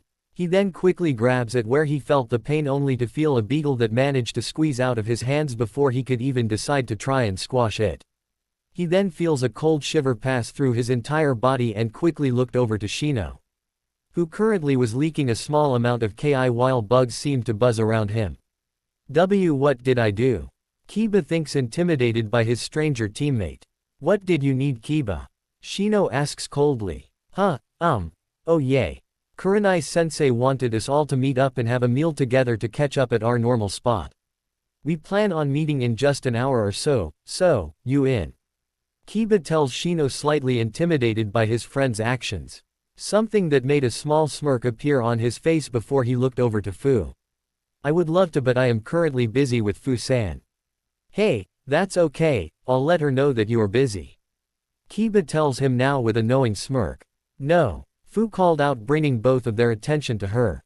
If you guys need to have a catch-up session, then you must all not get to be around each other much. If that is the case, I want you to go and enjoy time with your friends. Fu told Shino. Are you sure, Fu? I'm sure Kurenai-sensei would understand. Shino tells her only to see her nod her head in approval. Hey, well, how about bringing her with you, Shino?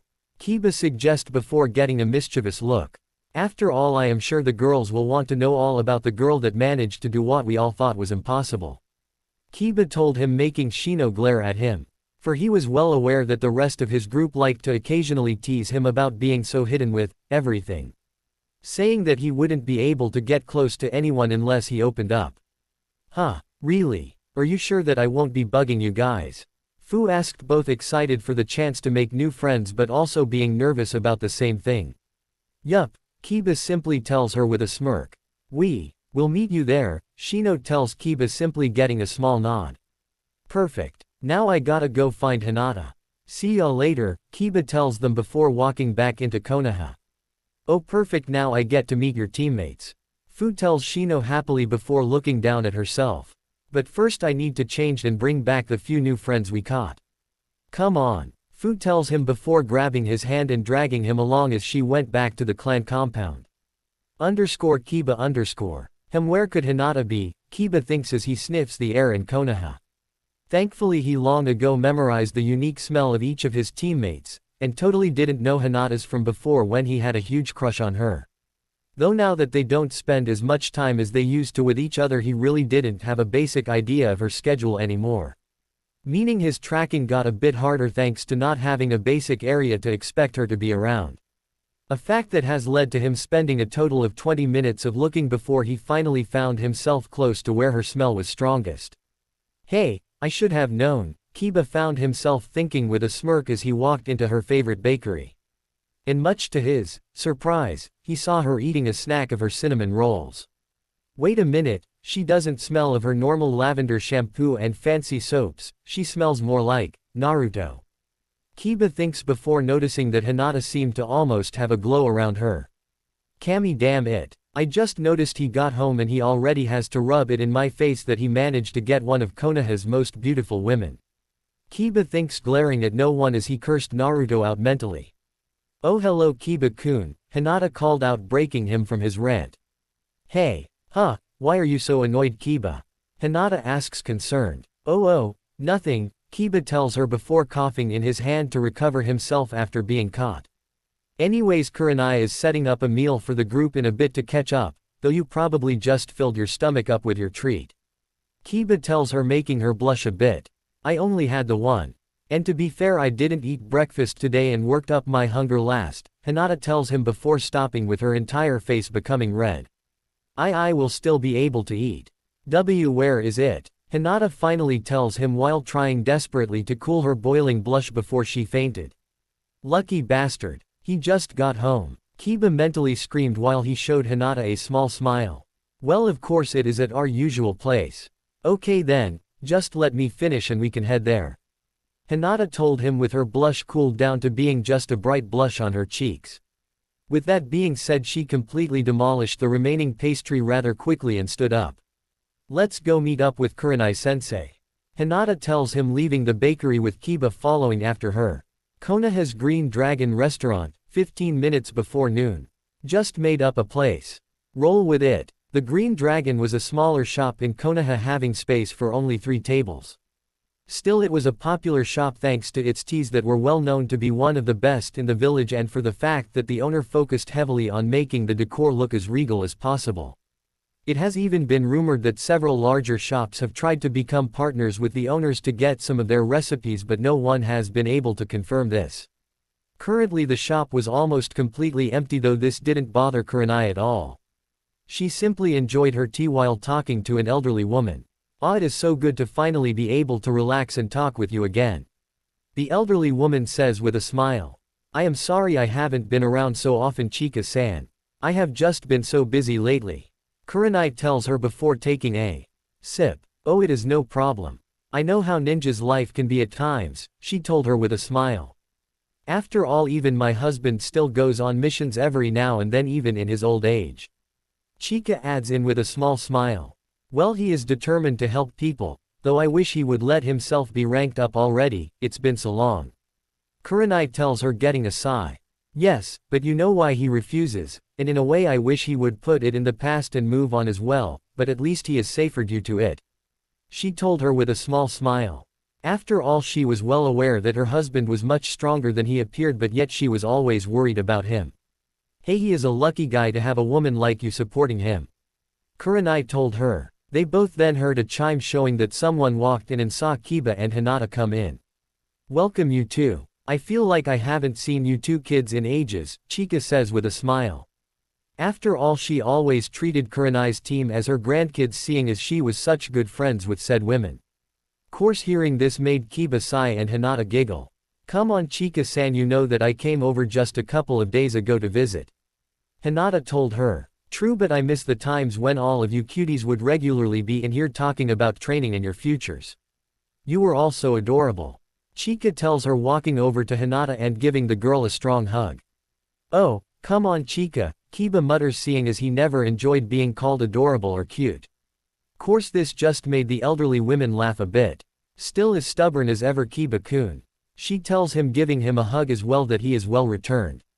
"You know we never will be able to get you a good wife if you don't show that softer side of yours," she jokingly tells him, making him faintly blush in embarrassment, partially because he could hear both Kurenai and Hinata giggling.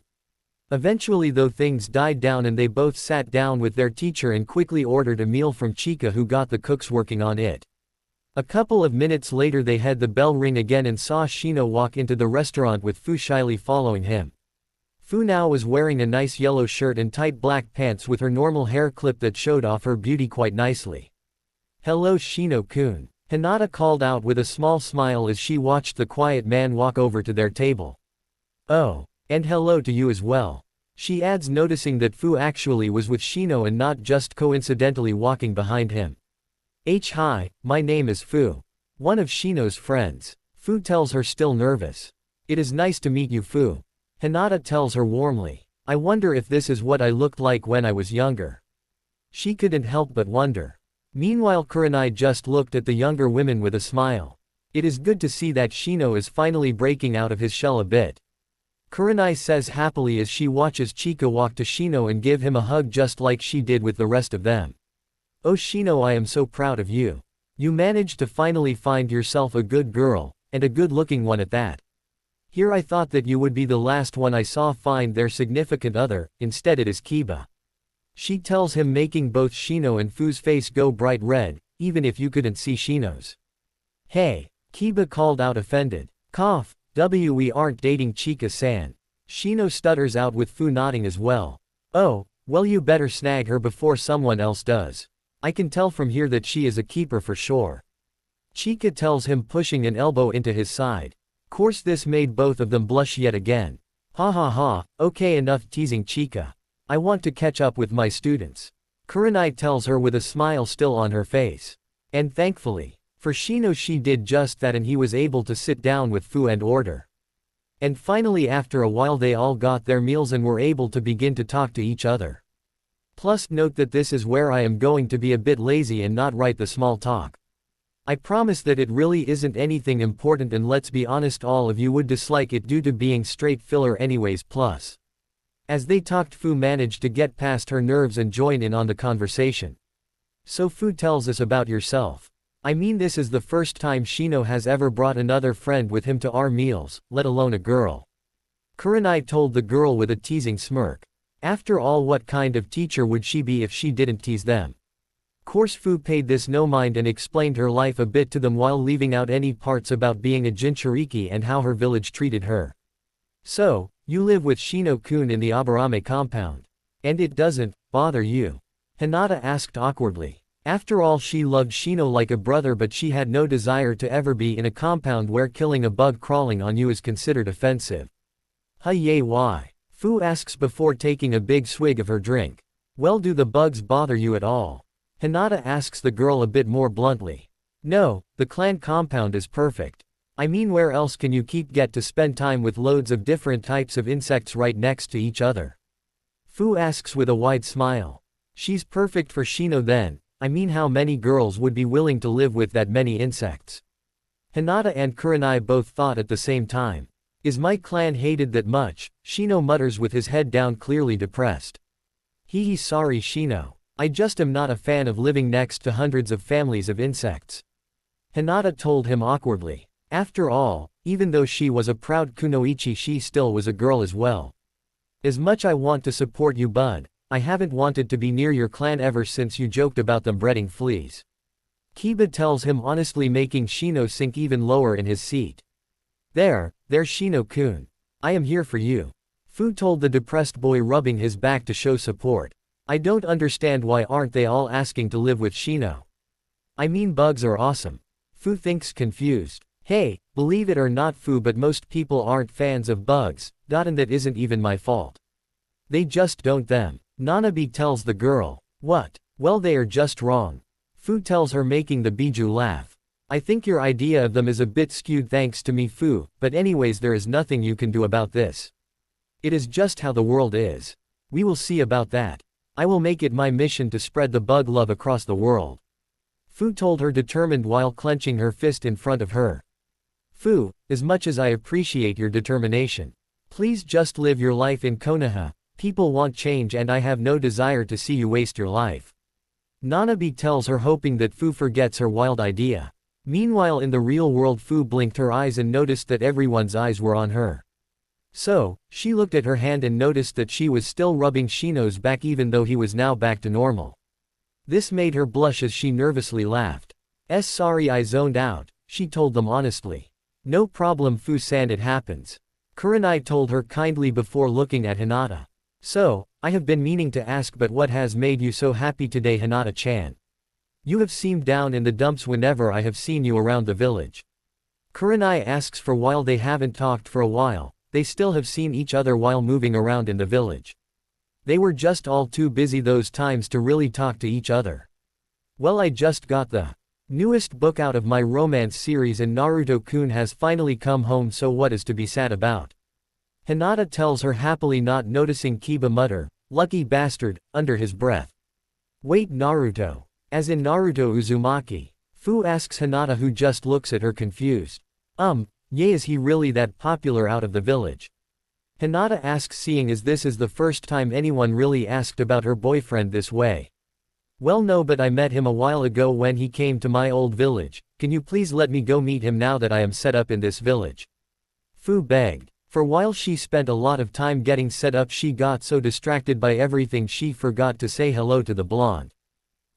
Sure. We can go see what he is doing after lunch, I guess. Yay. Fu calls out with a wide smile. Mission soon to be accomplished. Meanwhile, Shino was sweating as his imagination ran rampant. Shino imagination. After the meal, Fu happily walks with Hinata over to Naruto's house, with Fu having a large smile on her face. They then knocked on the door, which quickly opened up to show Naruto without his shirt on, making Fu's face turn red. Hey Hinata-chan. And hello to you, to my lovely Fu-chan. Naruto says with a smirk on his face. Hello Naruto-kun, Fu stutters out, still trying her hardest to not look at him. He, as she said she is Fu and she wanted to meet you. Hinata tells him with a smirk. Oh, and why did you want to see me, Fu-chan? Naruto asked, leaning towards her. I wanted to see you, seeing as we have the same problem. Can I come in? Fu asks. Sure, Naruto tells her, moving to the side while still confused. With that, they all went into the living room, where Fu glances at Naruto with a blush before quickly pulling off her shirt, showing her mint green bra. As you can see, I have the same problem you have. Fu tells him, showing off her seal while Naruto was instead focused on her breasts. Well, now I don't see how that is a problem. Naruto tells her while looking at her lecherously. He then walked over to her and leaned close to her. In fact, I think I can show you what your problem can do for you. he told her with a smirk. Really? Fu asks confused before Naruto finally grabs her breast and begins to massage them, making her moan. No, not the mycel. She tells him between moans. Oh, I am sorry. Naruto tells her before stopping. No. Fu calls out, then blushes at the fact she yelled. I mean please, don't stop. Fu tells him with a blush, making Naruto smirk. As you wish, Naruto tells her. Meanwhile Hinata was just watching on. Sigh, well he is in the CRA I guess. Hinata says with a shrug before walking up to them. Now Naru-kun, how about we take this elsewhere to show her what pleasure really is? Hinata asks Naruto, whose smile becomes even larger. I think that is a wonderful idea. How about you, Fu? Naruto asks the girl who was now panting. Huh, yay, that sounds amazing, Fu tells them. With that they all walk into the bedroom where they all have sex until morning.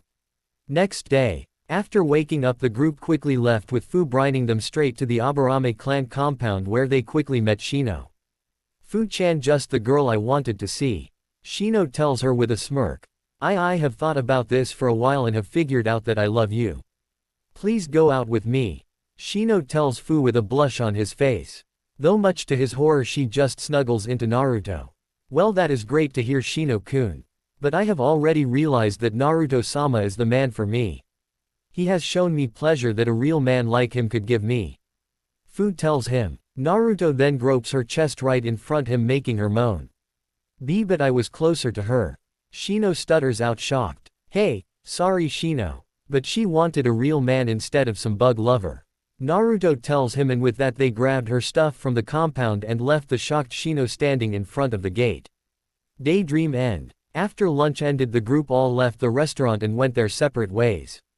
Though Fu and Hinata began to go to Naruto's house with Shino following them.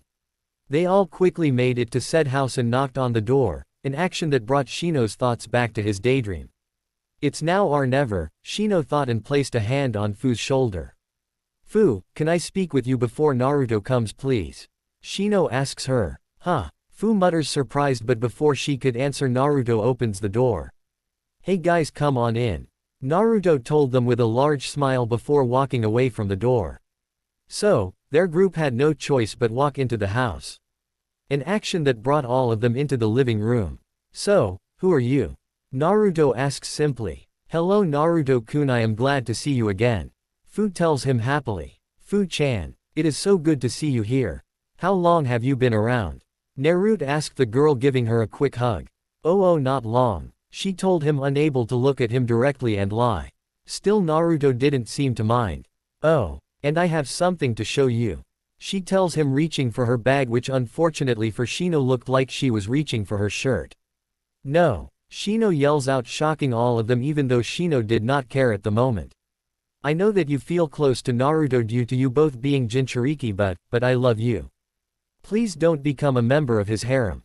Shino begs, making everyone blink and just stare in confusion.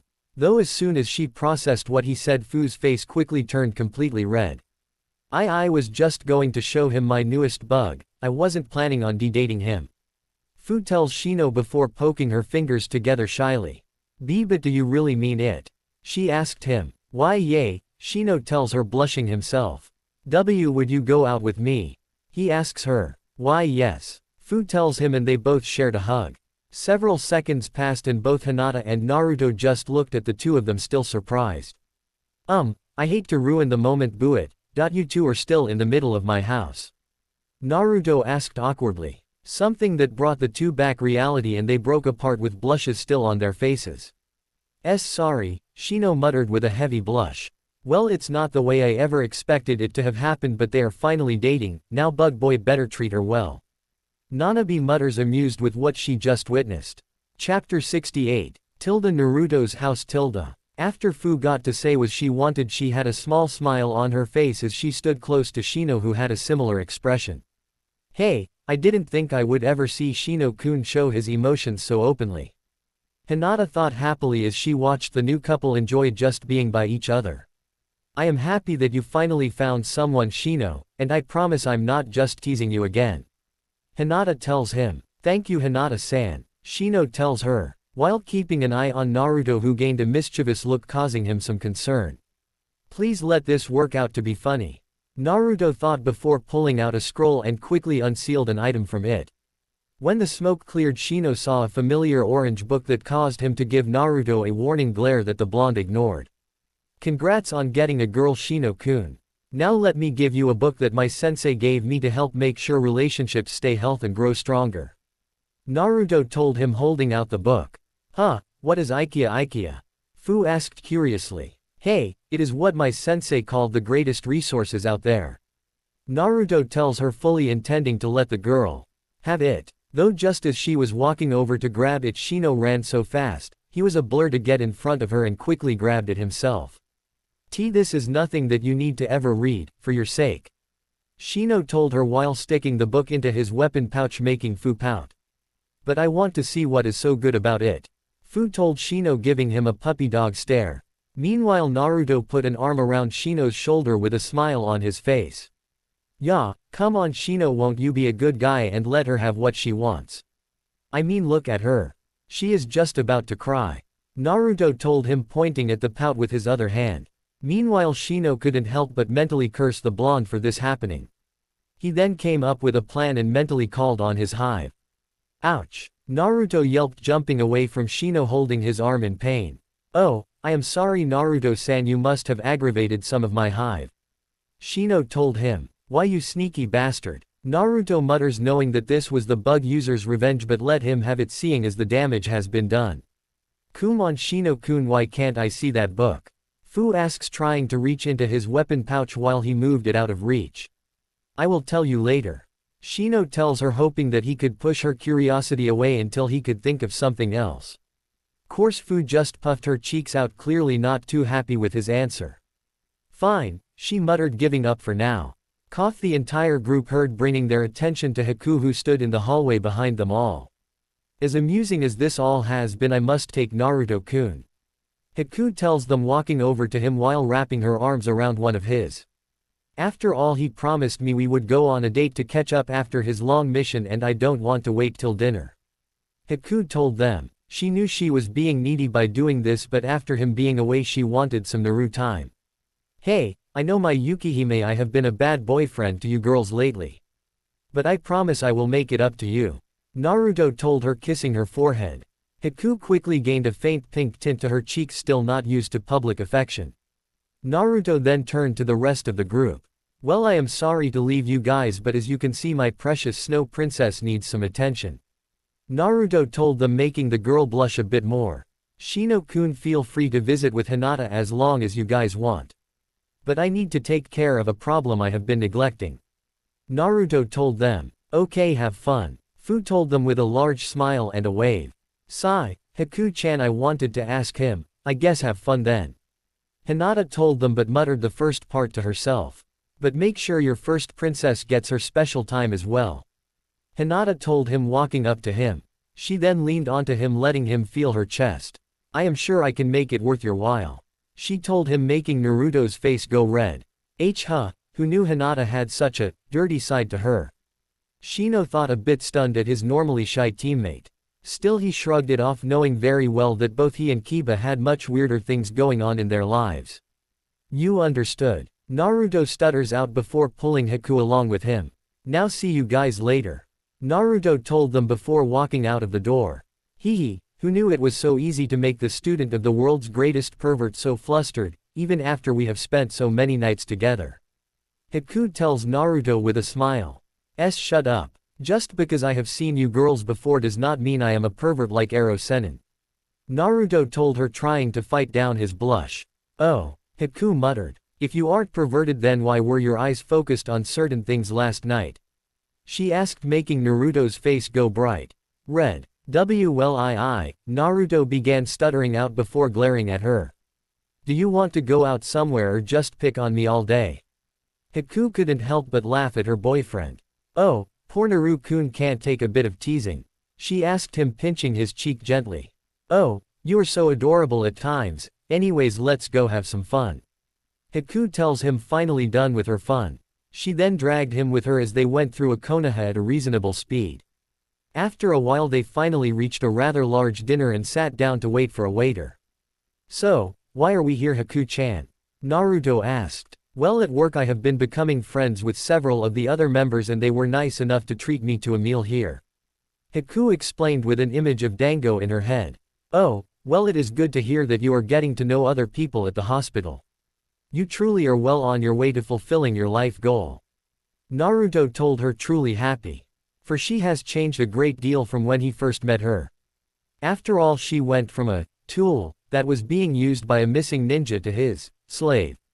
Before she finally came out of her shell and tried her best to learn to be a good medical ninja. And from what he can see, she has done just that, or at least is well on her way to doing so. Yes, and it is all thanks to you. Haku told him with a smile. I never expected that I would get anywhere close to my dreams until you came into my life. She told him honestly. Though at this point they had to pause their conversation due to a waiter walking up to them. Hello and welcome to the Dango shop. May I take your order?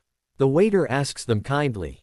Note that I actually looked up what the name of Anko's Dango store and it literally just says it is the Dango shop, and you know if they can get away with uncreative name then I guess I can as well.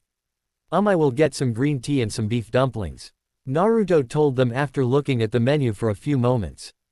And I'll have some jasmine tea with a large serving of your sweet dango.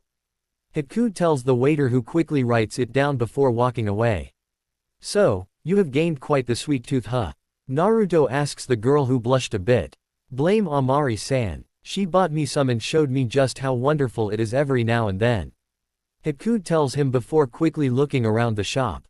Though she also made it clear that you have to be careful when ordering them as well. Haku tells Naruto. Huh, why would you ever have to be careful ordering dango? Naruto asked. Let's just say Amari's friend is well known to pop in every now and then and cause some chaos and just leave it at that. Haku tells him. Okay then. Naruto mutters with a shrug. Anyways, besides making friends, how is the work going? Naruto asks, making Haku smile. It is great. Most of the other staff are nice to be around and work with and I am learning quite a lot. In fact, I bet I will be able to go out on missions as a medical ninja soon enough. Perfect. I am so happy that you have reached your dream. Now we are gonna have to figure out what your next goal will be. Course, this just made Haku blush again. Actually, I already thought of a pretty good dream. Haku told Naruto shyly. Perfect. What is it this time? T2, Haku mutters. What was that? Naruto asked, leaning his ear closer to her. T to save my, Haku mutters again before getting quieter again. What? I said I want to rebuild my clan. Haku finally tells him, with her blush staying firmly on her face, though Naruto quickly began blushing as well. After all, he was well aware of how he was to be helping her do this. Well, that certainly is something that will be great to see. Naruto tells her before blinking. I mean not that I am wanting to do that now, but it is never good to see a clan die out. Naruto told her, waving his hands. Hey, it's okay Naruto-kun. She told him with a smirk, knowing what he meant. If your beastly urges really is that strong, it is your servant's job to help you subdue it. Haku added. For just because she understood doesn't mean she wasn't gonna tease him. Beastly urgers, Naruto mutters with a blush, but before the conversation could continue, their order was finally placed in front of them. So, instead of continuing the talk, Naruto quickly began eating, trying to cool his head off a bit. Anyways Naruto-kun, hopefully you can stay in the village for a bit now that your emergency mission is over. Haku tells them. Yeah, I do want to spend some time here now after all that stress. I think I need some time just to relax and train a bit. Naruto tells her honestly. Sounds good. Just make sure you spend some time with your girlfriends. Haku tells him, making him rub his head a bit. Yay, I planned on it, but it's kind of rude to mention other girls to the girl you are on a date with another girl. Naruto told her, making Haku smile. Ah, isn't Naruto-sama such a caring boyfriend? Haku told him, truly happy. Sniff. Hey Ice-chan, is that dango I smell? A voice calls out through the restaurant, making Naruto and Haku look to the door. Anko. Naruto muttered, surprised, before looking over to Haku. I didn't know that you knew her. Naruto told Haku. Yes, I do know her, seeing as she occasionally comes to the hospital to pick up stuff or mess with her friends. She explains. Course, at this point Anko was now at their table and happily sat by Haku. She then threw her arm around Haku, pulling the girl close to her. Hey Ice-chan, think you can spare some dango for a starving friend? Enko asks with a smirk. Enko-san, you are more than capable of getting your own order. Haku tells her only for to find that Enko already had grabbed one of the sticks of dango. Oh, come on, don't be so stingy. I mean, we are friends, aren't we? Enko asks. Yes, but that doesn't mean I am going to be funding your addiction. I learned from Amari that doing so ends badly. Haku tells her. Ah, you're no fun. Enko tells her with a small frown before looking at Naruto. Oh, I see you were having a date with Whiskers-kun, huh? Enko asks, simply getting a nod from them both. Well, I guess I will leave you kiddies alone to your date, but remember Whiskers-kun. If I find out someone is messing with one of my girls, I take care of them. Enko tells Naruto with a dark look before returning to her normal happy self. She then walked away from them after stealing another stick of dango. Well, I guess it is good to see that you have some friends to watch out for you. Naruto told Haku with a sweat drop. Yay, Haku told him, still not used to Enko's antics. Still, after that they enjoyed the rest of their meal until Haku had to leave for own training, leaving Naruto with half the day to burn. What to do now? I guess let's see what Ino-chan is up to. Naruto thought, realizing he hasn't seen the blonde girl in a while. So, he quickly walked to the Yamanaka flower, hoping that someone there would know where she was. Flower shop. Thanks for coming, Ino told a customer with a smile as she watched them leave the shop. Sigh, now back to moving our latest shipment again, joy. Ino grumbles. For while she didn't mind working in her family's shop, she always has hated shipment days. At first this was because it was hard work for her and she didn't want to ruin her proper figure, but now she simply hated it because it took a rather long time to move everything to its proper place. Still, she was about to suck it up and restart her progress when she heard the doorbells jingle again. Hello, welcome to the Yamanaka flower shop, how can I help you? Ino called out with a fake smile only to see that it was Naruto. Hello Naruto-kun, what can I do for you? Hey, I just wanted to see how you are doing. Naruto told her honestly. Sadly, not much, we just got a shipment in and I have been trying to get it all sorted. Ino told him with a frown. After all, she has been having to work her normal job only to add on having to sort through loads of supplies. Well, do you need any help then if it is that bad? Naruto asks her. You don't need to do that, Naruto. But I want to. I mean, I haven't been able to spend much time with you recently, so might as well help you while I do so. Naruto told her with a smile. Ino just looks at Naruto for a moment before giving him a strong hug. Thank you then, Naruto-kun. She tells him with a smile. She then brought him to the back room with her. Okay, so to start off, if you want to pile up these bags of dirt and mulch over there in the corner. Ino tells Naruto while grabbing a few boxes. She then opened up a box and began to sort pots by size. They both worked while talking about random topics. I can't believe that is how you managed to do that prank, Ino told Naruto with a smile on her face after listening to how he actually managed to do a few of his crazier pranks. Course, at this point they both heard the bell ring again. Well, I guess I should take care of that. I'll be back in a bit. Ino tells Naruto walking back to the front of the shop.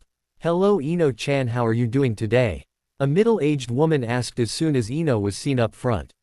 This woman was wearing a plain red shirt and some black pants that loosely fit on her. She also had dark brown hair that was cut off at her shoulders. I am doing good, Kazumi-san, how about you? Ino tells the woman, then walks around the counter and saw a 8-year-old girl holding onto Kazumi's hand. Said girl looked very similar to her mother but currently had her hair down to the middle of her back. Doing chores with Karen-chan?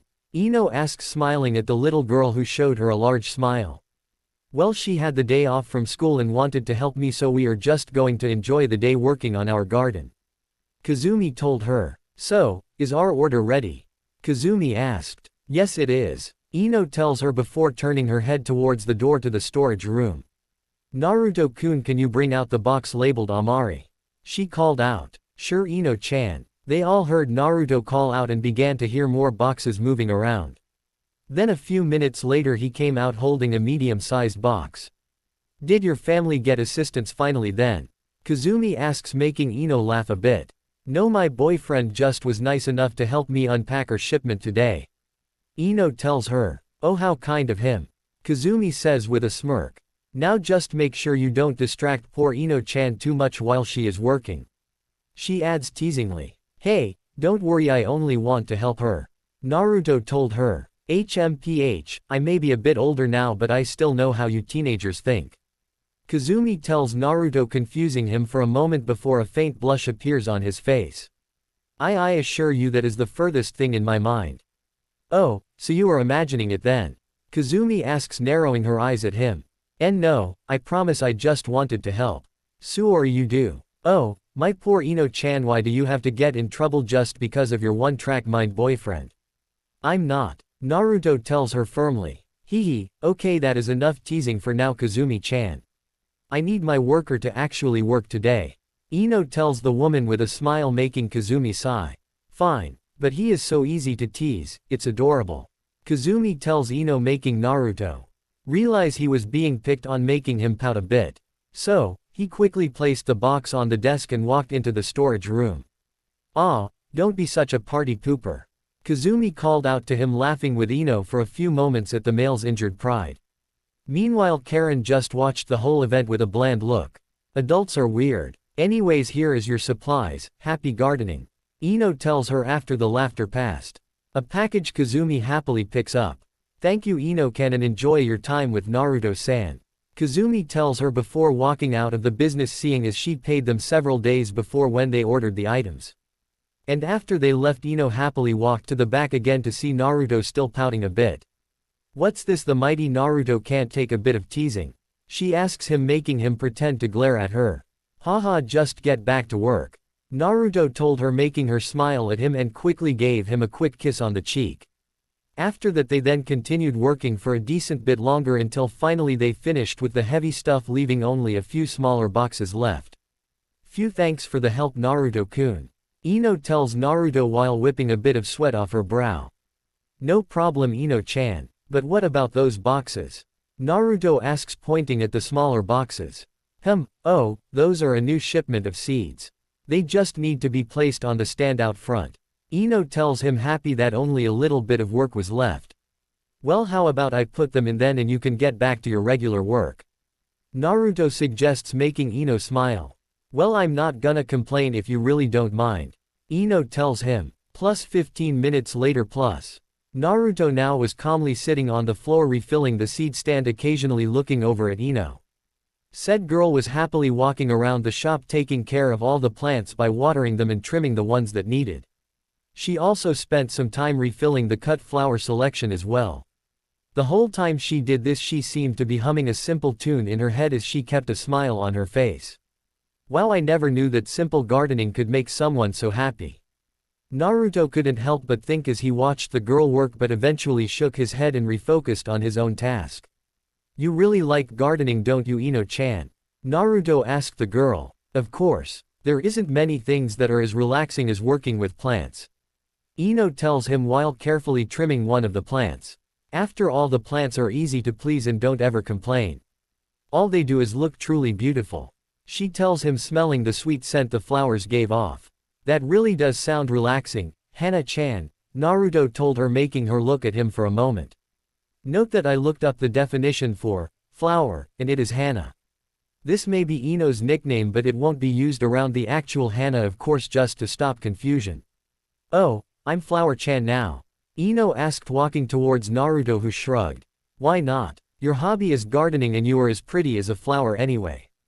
Naruto told her, making her blush a bit. Well, isn't someone a sweet talker? Not really. I just say the truth. Naruto honestly told her, making her smirk a bit and sit down next to him. Well then, I'll let you in on a little secret. Ino tells Naruto, leaning in close to him.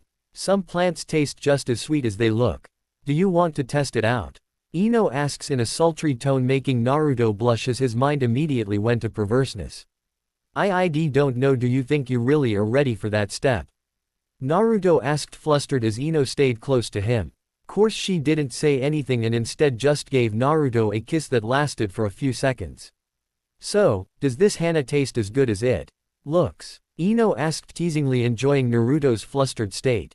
So that is what she means. Naruto thought, calming his hormones down a bit before realizing she was teasing him again. I'm not gonna lose again. Naruto thought, determined while wrapping an arm around Ino's waist, surprising her a bit. I don't know, I think I need another taste. Naruto told Ino with a smirk as he watched her face go red as well. Still, after a few seconds, Ino still decided to lean in and they began to French kiss for a bit, happily enjoying the taste of each other's mouths, and Naruto's hand rubbed Ino's back. Ring. Both of them heard the bell and quickly looked over to the door that was now opening. Thankfully they were hidden from view by a stand as they quickly separated and Ino got up off the floor. Hello and welcome, Ka-chan. Ino began before calling mother in surprise. I thought you and dad were busy today. Ino tells her, both surprised to see her and still a bit flustered about nearly getting caught being distracted while working. Well, we were, but your father decided that he wanted to teach you some more while he has a chance. So, I brought Shizumi-san here, seeing as she volunteered to take the rest of your shift. Ino's mother told her before looking at her daughter and glancing over to Naruto, who now was back to sorting the seeds. Though it looks like you are having plenty of fun with Naruto-san here. She added. And no, he came over just to help me organize the shipment. Ino told her with a bit of a blush. Ino-chan. Her mother told her blandly. If you want to make me believe that, how about you fix your lipstick? She finished, making Ino blush even harder, and pulled out a compact mirror to look real quick. But I'm not wearing lipstick today. She tells her mother, confused. Yes, but the fact you had to check tells me you two were doing something other than just working. Her mother tells her, making her blush even worse. Sorry. Ino mutters, embarrassed, making her mother laugh. Just don't let your father find out. Anyways, I am sorry Naruto-san, but I have to take Ino-chan. She tells them, and Naruto quickly stood up. It's okay, I just finished with restocking these anyways. Naruto told her and began to walk towards the door. Have a good training session, Ino-chan. Naruto tells her before leaving the store completely. Bye Naruto-kun, see you later. Ino tells him with a small smile, still embarrassed by her mother. Naruto_. So, now that Ino was busy, Naruto yet again found himself wandering around Konoha's streets again. Though thankfully now it was closer to dinner time. Naruto-san. Naruto heard a voice calling from behind him and quickly turned around to see Hanabi walking up to him. Oh, hello, Hanabi-chan, right? Naruto told her with a small smile while missing the small frown she had for a moment when it took him a second to remember her. Course, now that she was in front of him, he was able to see that Hanabi was currently in a beautiful kimono and had a small amount of makeup accenting her beauty. Oh, and what has you so well dressed? Naruto asked, curious, missing her faint blush. What do you think? Hanabi asked, cursing herself for stuttering in the beginning. You look very cute, Hanabi-chan. Naruto told her with a wide smile that made the girl's blush be seen visible even under her makeup. Well, cute is a start, I suppose. Hanabi thinks before taking a deep breath to calm herself. Thank you. Would you mind going out on out to eat with me? Hanabi asked with her blush now very visible on her cheeks. A fact that a few women around them couldn't help but find cute. Course Naruto completely missed that she mean as a date and simply thought of it as a simple meal. Hey, sure Hanabi-chan. Let's go. Naruto told her, making her smile. Hi. And with that they both continued to walk down the roads, with Naruto now having a plan of where to go. Ichiraku ramen. Here we are, Hanabi-chan. Naruto told the girl happily. Meanwhile, said girl was far from happy with where he decided to eat. Of all the places I wanted my first date to be, I think this would be one of the worst. Hanabi thought, disappointed, but hid it from showing on her face. Hey old man, Ayame-chan. Naruto called out happily to the two ramen chefs. Hello Naruto-kun. Ayame told him happily while Kyuki looked over at him with a smile. Naruto made it all the way in and saw that Konohamaru, Udon, and Moegi were already sitting in the shop. Hey boss. Konohamaru calls out happily, then looks behind him to see Hanabi in her current outfit. Wow, he couldn't help but mutter with a blush on his face, which Udon was quick to copy. Meanwhile Moegi looked at her with sparkles in her eyes. Wow, Hanabi-chan, you look so beautiful. Moegi tells Hanabi, who gives the girl a small smile. Thank you, she told her as she calmly sat down in the farthest seat while Naruto sat by both her and Konohamaru. Can I get a miso ramen? Hanabi then calmly tells Kyuki, who nods to the girl. And I'll get my normal, old man. Naruto added, making the older man chuckle a bit. Naruto then began to talk to Konohamaru as they got their food and only brought Hanabi into the talk every so often when he felt that she wasn't enjoying herself. Sigh, this is far from how I wanted this date to go. Hanabi thought while playing with her ramen with her chopsticks. Something Naruto saw and grew concerned about. What's wrong, Hanabi-chan? Is there something wrong with your ramen? Naruto asked, taking her chopsticks from her before she could respond. He then picked up a small amount of her ramen and ate it. No, it seems fine. Is there something wrong? Naruto asked her while handing back her chopsticks. It's just, Hanabi began before remembering that Naruto always was rather dense. That must be why this date sucks. This idiot must not realize that this is a date. Hanabi thought sadly. No, everything is fine. Hanabi told him a bit down about her realization. She then looked down at her food and remembered that Naruto used her chopsticks to taste her ramen. She then quickly grabbed a bit of her noodles with the same chopsticks and put it into her mouth and began to chew with a blush on her face. Well, at least this is a start. Hanabi thought, enjoying the fact that she at least got an indirect kiss. Meanwhile, Moegi watched her friend's expression, surprised.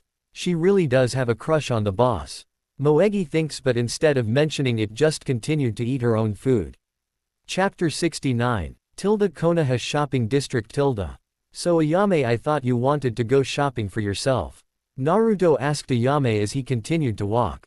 I do. I just needed to get some supplies for the shop, and what better time to do so than when you have your ninja boyfriend around. Ayame tells him with a smile, making Naruto send a glare at the girl. I hate you so much right now. Naruto mumbled while he carried several boxes. This only led to him watching as Ayame pouted and looked at him with fake tears. Why, you mean my strong boyfriend is going to make his poor girlfriend carry all those heavy things by herself? She asked him. Sigh, fine, I will carry them, but I know that those damn tears were fake. Naruto told her with still annoyed. Yay. Thank you, Naruto-kun. Ayame told him happily and quickly kissed his cheek and began walking again with a smile on her face. Why does it feel like I just got played? Naruto thought, a bit annoyed, but after seeing Ayame smile for a while he found he couldn't stay mad at her. Hey, I guess in some ways Ayame-chan is a better ninja than I am. Naruto added to his thoughts, amused, and continued walking till they finally reached the stand. Okay, you can place those back here. Ayame tells Naruto, opening the stall's door to let Naruto through after quickly saying hello to her father. You know, I never have been on this side of the shop. Naruto muttered, looking around at his favorite restaurant as if he was seeing things for the first time again. Oh, do you like the idea that you are somewhere you shouldn't normally be? Ayame asked him, getting close to his side to whisper in his ear. Does it make you feel naughty? She asked him in a sultry tone, making the blonde blush a bit. Cough. While I appreciate you helping my daughter, I would ask that you don't this around me. Tsuki tells Naruto with some ki leaking off of him. After Aln, while he knew that Ayame was the one doing the teasing at this moment, he refused to think of his daughter having a naughty side. While I know she is her own independent woman now, I still have no desire to see her act like this. She is my only little girl after all. Tsuki thinks, determined to keep the image of his daughter as innocent as possible. Alright, sorry old man.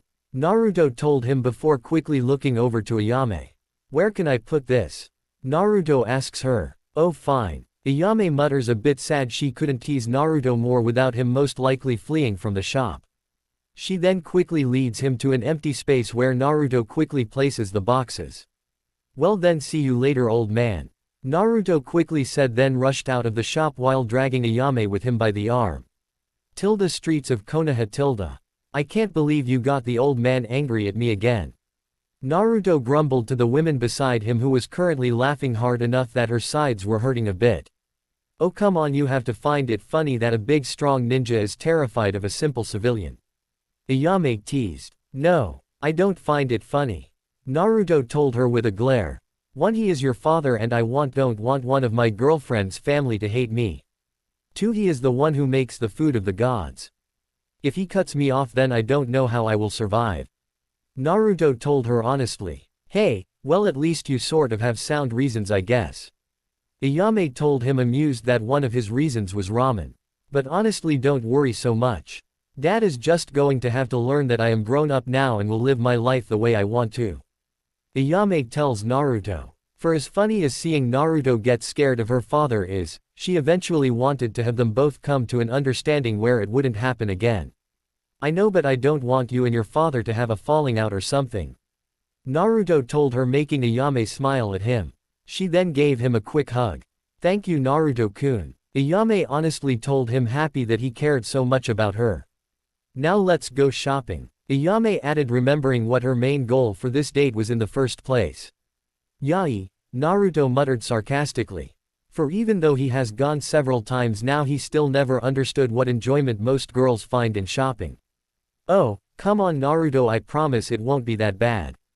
Ayame told him, noticing his lack of enthusiasm. Ayame-chan, as much as I would love to enjoy your hobby, I just can't understand it, even if there is some good parts. Naruto told her honestly. Well, maybe I can change that for you. Ayame tells him with a smirk. Now come on and I promise you will enjoy at least some parts of it. And with that they both walked into a store. They then continued going from shop to shop for a few hours, with Naruto's arms slowly being filled with bags of stuff that Ayame had purchased, and was now walking through a clothing store with Naruto trying his hardest to not look bored out of his mind. Course he wasn't fooling Ayame, who looked back at Naruto. Don't worry, we are finally to the part that you will enjoy, just take it as your reward for all your hard work. Ayame told him with a teasing smile. What is she planning? Naruto questioned, but still followed her as she walked further into the women's section. Course his face quickly turned red when he read a sign that read, underwear, and sure enough he quickly began to see loads of different types of women's underwear and several models. Ayame-chan, I don't think I should be here, he told her with a blush, looking at the various models. His eyes then traveled to the female clerks, who he felt were already look at him as some sort of pervert. Hee, but I told you I wanted to give you a reward, and I promised that you would enjoy part of this shopping trip. Ayame told him with her teasing smile still on her face, but quickly turned it to a frown. You, unless you want me to be a liar, she added. No. Naruto muttered, not wanting her to feel bad, and watched as her face quickly went back to her teasing smile. Great, then let's begin looking around. Ayame told Naruto, dragging him further into the section. So, just pick out a few that you like. Ayame told Naruto, holding back her laughter. Oh, it is just so much fun teasing you, Naruto-kun, though to be honest I am a bit jealous of the fact that girls younger than me already have indulged in their relationship much more than I have. Ayame thought, honestly a bit jealous. After all, she knew Naruto for longer than they have and knew him better than they did, so she made sure to enjoy her own Naruto time soon enough. While she thought this, Naruto looked around the area with his blush growing worse and worse. Maybe this one? Naruto asked her, pointing at a model that had a basic black set of bra and panties. Plain and simple. Well, it's a good place to start, I suppose. Ayame mutters, grabbing a set that was in her size. Just wait right here and I will be right back out, she told Naruto, walking into a changing room. About 2 minutes later she pulled the curtain back. So, what do you think? Ayame asked, turning completely around to give Naruto the complete view. Course she also was currently only in the underwear set that Naruto suggested as she stood proudly in front of him. Due to this, Naruto's face quickly doubled in strength. It looks good on you, was all he could mutter out, as he couldn't help but allow his eyes to follow the curves that she now showed, much to Ayame's enjoyment. She then went back into the changing room and quickly went back to her own clothes. Now let's see what these would look like, Ayame mutters, grabbing several more sets, with each being naughtier than the next. Actually Ayame-chan, I think you may want to shop for stuff like this when you are alone, or even with other girls. Naruto told her, not sure how much more he could take. Course he was quickly ignored by the girl, who walked back into the changing room. She then spent the next half hour trying on various sets as she enjoyed the heavy blush that was constantly on his face. I am sorry Naruto, but this is just too much fun, Ayame thinks, giggling in the changing room. And now for the killer, she says happily as she put on her last set with some trouble. She then walks out and stands right in front of him. So, how about this one? Ayame asked Naruto, and happily watched as steam pretty much started to come out his ears. For while this set was normal, it also was a size or two too small for her, making it compress on her breasts, making them look like they were about to burst. Course this Was Ayame's plan as she made sure he watched and stretched her arms a bit until she heard the noise of the clips holding the bra on her come undone. Oh, Ayame muttered as she watched in surprise, as her bra slowly falls to the floor giving Naruto a clear view of her naked breasts. Due to this, Naruto's eyes quickly widened and he felt blood come out of his nose as he fainted on the floor. Haha, and that is a victory for me girls. Ayame thought happily. While I know that he has already had sex, this still is an embarrassing thing for any guy to do. Not to mention that he didn't do anything with Ayame yet. Meanwhile Orochimaru's base, Sound Village, Orochimaru currently sat on his throne when he heard the door open to his room. He glances over to the door and quickly saw Kabuto come through and bow in front of him. Ah, Kabuto-kun, how are the preparations coming? They are coming along nicely. We currently have 24 ranked shinobi preparing themselves with 40 C to B ranked shinobi to split up between the remaining members of the Akatsuki. For the SEAL team we have every member that is needed to activate the SEAL and half a dozen other members ready to continue the SEAL if needed. But there are several questions that need to be answered before we begin this mission. Oh, and what would those questions be? Well, to start off, will this number of fighters actually be able to take care of the Akatsuki? After all, while their numbers are lowered, they still are S-class fighters, something that we are severely lacking currently. Kukuku, now Kabuto-kun, do you really think that I would do anything unless I am absolutely sure that we will be successful? While they are weaker than the Akatsuki, their numbers should be able to overcome them, especially when they use several of my poisons. Orochimaru tells him for the SEAL and his poisons should be more than enough to equal the strength of their enemies. Not to mention both Kabuto and Orochimaru would be there to fight as well. Okay, Lord Orochimaru. Kabuto mutters, still not completely sure that this plan will go as smoothly as Orochimaru thought. Though you know, if this does succeed, Sasuke-san won't be happy with us. Kabuto tells him, Cuckoo, don't worry about Sasuke-kun, even if he goes rouge after his brother is killed, we will simply take care of him, his usefulness has been greatly decreased. Orochimaru told Kabuto, who got confused. But don't you need Sasuke for your next vessel? Kabuto asks, making Orochimaru smile. Well, Kabuto-kun, I am sure that you have noticed how Sasuke-kun is becoming more and more rebellious, so I decided to have a backup plan that has already shown itself to become much better than my original plan. Orochimaru explains, getting up from his throne. He then walks towards the wall behind him and beckons Kabuto to follow him. He then pumps some chakra into the wall, showing a seal that quickly showed a seal. Orochimaru then put some of his blood on said seal and watched as the wall began to raise up, showing a pathway. I wasn't aware that there was a passage here. Kabuto mutters as they both began walking the passage. Kukuku, don't be so supersized. I just needed to make sure this plan is perfectly safe. Just know that this is a way for my immortality to be as easy as possible. Orochimaru tells him. For while Kabuto was his right-hand man, he still had to make sure there was no chance for his main goal to be compromised by anyone. In fact, the only reason he was showing Kabuto this currently was due to several of his other backup plans currently running smoothly. So, they continued walking until they found themselves in a rather nice living room. Inside this room was a woman that was sitting in a couch who appeared to be reading. Currently. Still, Orochimaru paid no mind to this and walked through the room until they were on the other side of the couch. Oh, Lord Orochimaru, how are you doing today? The woman asked with a smile as she finally noticed he was there. As she asked, Kabuto took the time to observe the woman. She looked to be about 20 years old and had dark brown hair and green eyes. Though the thing that he noticed first was the fact that she had a baby on her lap that was currently breastfeeding due to her not wearing a shirt. I am doing good, Michiru-san. How is the home treating you? Orochimaru told her in an abnormally kind tone. It is great, Orochimaru-sama. I am so thankful for you doing all of this for me, and now for young Maru-kun as well, Michiru told him happily. Kabuto then watched as Orochimaru smiled at the women and patted her head. Anything for you girls, just make sure that you keep your family happy and healthy. Orochimaru told her, making her smile at him. Hi Orochimaru-sama, she said happily and was about to say more until she smelled the air around her before finally picking up Maru and smelling his diaper. Phew, I am sorry Orochimaru-sama, I will be right back after I clean him off. She told him apologetically. No problem, take your time, I'll just talk to Kabuto-kun while I wait for you to return. Orochimaru tells her, making her give him a quick smile before walking away from them. Lord Orochimaru, who was that woman? Kabuto asked, curious seeing as he never saw her in their main base before.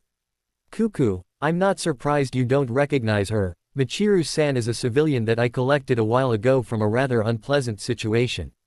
She now spends most of her time living peacefully in this house. Orochimaru explains. But why? Well, thanks to me saving her, she is completely loyal to me, along with the other dozen or so girls that live in this hidden mansion. As for why I made sure to keep these loyal civilians hidden away, well, that has to do with my plan. After all, I am sure you noticed who that baby resembles. Orochimaru tells Kabuto, confusing him for a moment before he finally thought about what Orochimaru told him earlier. A backup plan for his immortality. Wait a minute, could that child be? Kabuto thought, making Orochimaru laugh when his eyes moderately widened. Kukuku, I see you finally guessed it. Yes, that child is indeed an Uchiha. Orochimaru told him, keeping Kabuto surprised. You see, while Sasuke-kun is well on his way to be a perfect host, he sadly will most likely try to betray me soon enough. So, I had the idea a while ago to have him help my plans without being aware of it. Orochimaru told him with a smirk. As you know, I have been having several girls available for Sasuke to release some stress with when he desires. So, every once in a while I have that girl be one of these girls to hopefully become impregnated. They then return here and live peacefully until they finally give birth to an Uchiha. This way I can try the kids from a young age to be completely loyal to me and not have to worry about the problems Sasuke could cause for me. Not to mention that I can eventually have them breed with each other, leading to my very own Uchiha clan to forever get my vessels from. Orochimaru explains with an insane smile on his face. That makes sense. Kabuto tells his teacher. But what if something happens to the child or children, if there already is more than one, before they are able to mature enough? Kukuku, very smart of you, Kabuto-kun. Things like that do happen, but I have already came up with a plan if that scenario ever happens. Just know that I always have a plan set up in case any of my ninja betray me. Orochimaru tells Kabuto, basically telling him that even if he knew this, Kabuto couldn't destroy his plans completely if he ever defected. Anyways, come with me back to our lab. Orochimaru tells him and begins to walk back out of the hidden house until he stopped close to the door. Oh yes, he muttered. Michiru-chan, I am sorry, but something has popped up. I will catch up with you later. Orochimaru called out in his fake kind voice. They then walked out, not bothering to wait to hear a response. Kabuto then notes that the door to the house sealed off soon after they walked through. They then walked to their own lab, one of the many places that only they were allowed to enter. As soon as they were in, Orochimaru opened a small locked box and pulled out a large fluid-filled container that had a vial firmly held directly in the middle. And this, Kabuto-kun, is my plan C. Orochimaru tells him simply. But what is it? Well, if those children somehow die before they are fully ready for my plan, then I will have to create more. That is why I had the girls collect a sample of Sasuke-kun's semen and keep it sealed in this container so that they will stay alive if I ever need them.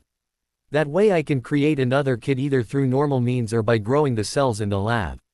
So, as you can see, Kabuto-kun, Sasuke's value to me has been drastically decreased.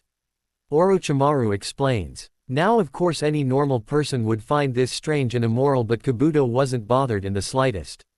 Well then, I guess we don't have too much to worry about. I will let our people know to prepare for battle. Just let us know when you wish to go. Kabuto tells Orochimaru before bowing and leaving the man alone. Kukuku. Soon my plan shall be ready. And then the world will be mine to study. Orochimaru says, happily laughing as he places his container back into its secure space. Chapter 70. Orochimaru's base. In the main room of the underground base there currently was a large amount of ninja doing their final checks of their equipment as they prepared for their upcoming battle. The group itself equaled to around 64 ninja, not including the team set up for the seals. Though behind them were at least 100 Daku wandering around. I wonder why they have so many people around for this mission. I mean, they are S-class, but come on, they can't be that much stronger than us. A random ninja told the person sharpening a simple katana beside him. Don't question Lord Orochimaru's orders. If he summoned us all for this task, then these numbers must be needed. His neighbor told him, causing the first man to glare at him. Faye, maybe for you, but thanks to his upgrades I am at least twice as strong as I was before I came here. Hey, I bet I will be able to take one of them on myself. He says proudly. Though his neighbor just looks at the man before shaking his head and going back to sharpening his sword. Thankfully at this point Kabuto walked into the room, drawing the attention of every person there. Still, he paid no mind to any of them and simply walked to the front of the room. As all of you know, the mission is to completely wipe out the Akatsuki. Failure is not an option and I expect each one of you to accomplish your parts. Now make sure that each one of you knows your teammates and your targets. We leave in 30 minutes.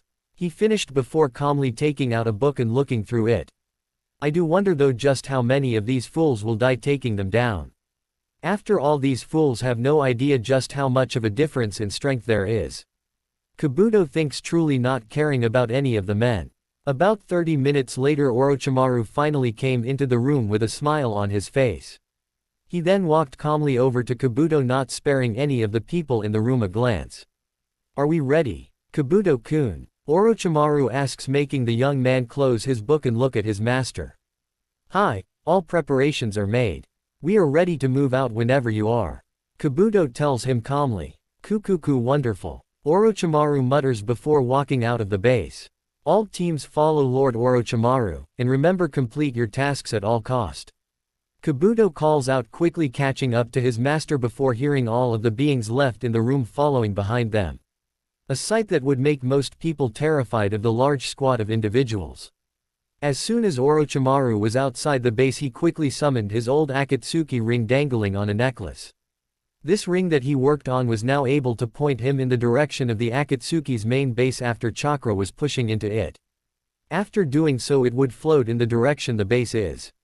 So, after a quick check, he took off at a basic ninja traveling speed. And this ring fact is completely made up, for those wonder. I am sure there isn't many. Plus several hours later. After traveling for a long time, Orochimaru finally saw a large mountain only a few miles in the distance and stopped. He then looked back at the group he had behind him and saw all of the seal users were completely exhausted while most of the ninjas were mildly out of breath. Though of course his Daku showed no signs of any fatigue at all, besides a few having some scrapes from going through forests. Set up camp, we will rest here. All teams take this time to prepare for your targets. We leave as soon as recon is finished. Orochimaru told the group, who quickly took the offer of resting, not even sparing a glance at the mountain. Though they did see their precious leader quickly summoned several small snakes that quickly slithered away. He then sat down calmly right next to Kabuto, who kept looking around the area for any enemies. Thankfully though, after 2 hours the snakes finally came back to their master. Kukuku, what luck, they are all present. Orochimaru thinks happily. Finally, I will have my revenge on those that dared to impede my search for the perfect immortal body. Orochimaru thinks happily. Kabuto, rally the troops. We attack in 10 minutes. Orochimaru told him before looking over at 4 of the extra SEAL team members. Meanwhile, you 4 each follow one of these snakes as they take you to a seal. When I give the signal, remove the seal they lead you to. He tells the ninja, who nod and quickly go their separate ways. 10 minutes later. After time has passed, Kabuto rallied the troops and they all began to walk until they were at the base of a steep mountain. Lord Orochimaru, why are we here? I don't see any entrance. A random ninja asked, only to watch as Orochimaru simply walked through the base of the mountain. Stunned, they quickly followed their leader. And much to their surprise, the mountain they were in front of shrunk to be about half the height it originally appeared to be. This just goes to prove that you should never question Lord Orochimaru.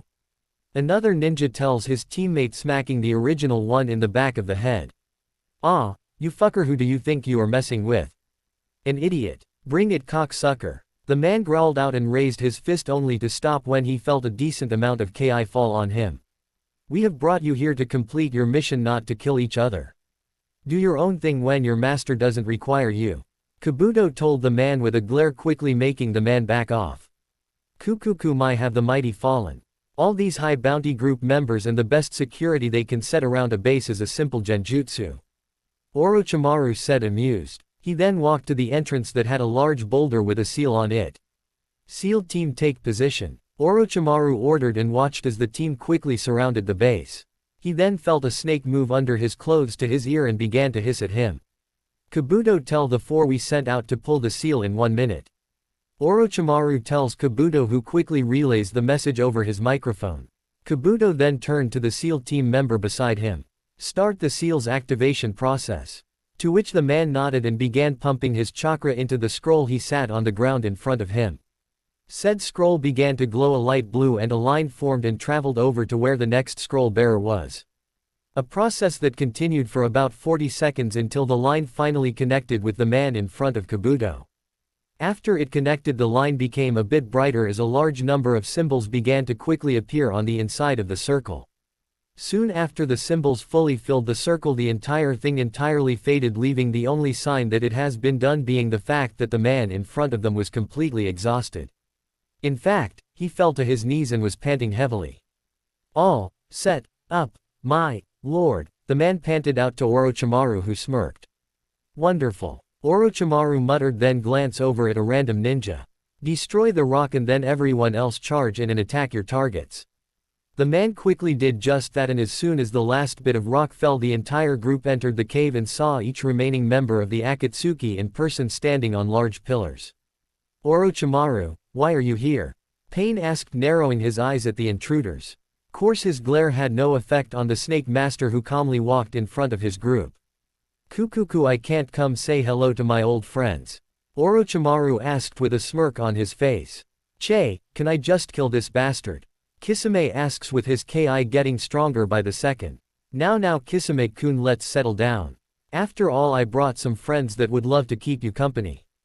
Orochimaru told the fishman before motioning to the groups behind him, who quickly rushed past their leader. Hey, I guess we should separate to take care of this trash. Kisame muttered, jumping away from his own pillar with several of the Akatsuki doing the same. Kisame versus 10. So, only 10 of you decided to follow, huh? Do you really think that this will be enough to defeat me? Kisame asks, placing his wrapped blade on his shoulder. Let's see if you are still that cocky after you face the upgrades Lord Orochimaru gave us. One of the men told Kisame with a glare before his skin tone turned darker, and he rushed straight towards Kisame, who calmly waited until he was close before swinging Samahata at the man.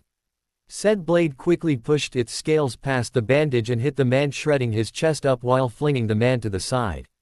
The sound ninja then slammed against the wall and didn't make any more movement. 1 fool down, 9 more to go. Kisame told them with a smirk. Course none of the other members said anything to the man and simply launched several water blasts at him, which simply made him laugh as he easily dodged the water. You really don't know anything about your targets, do you?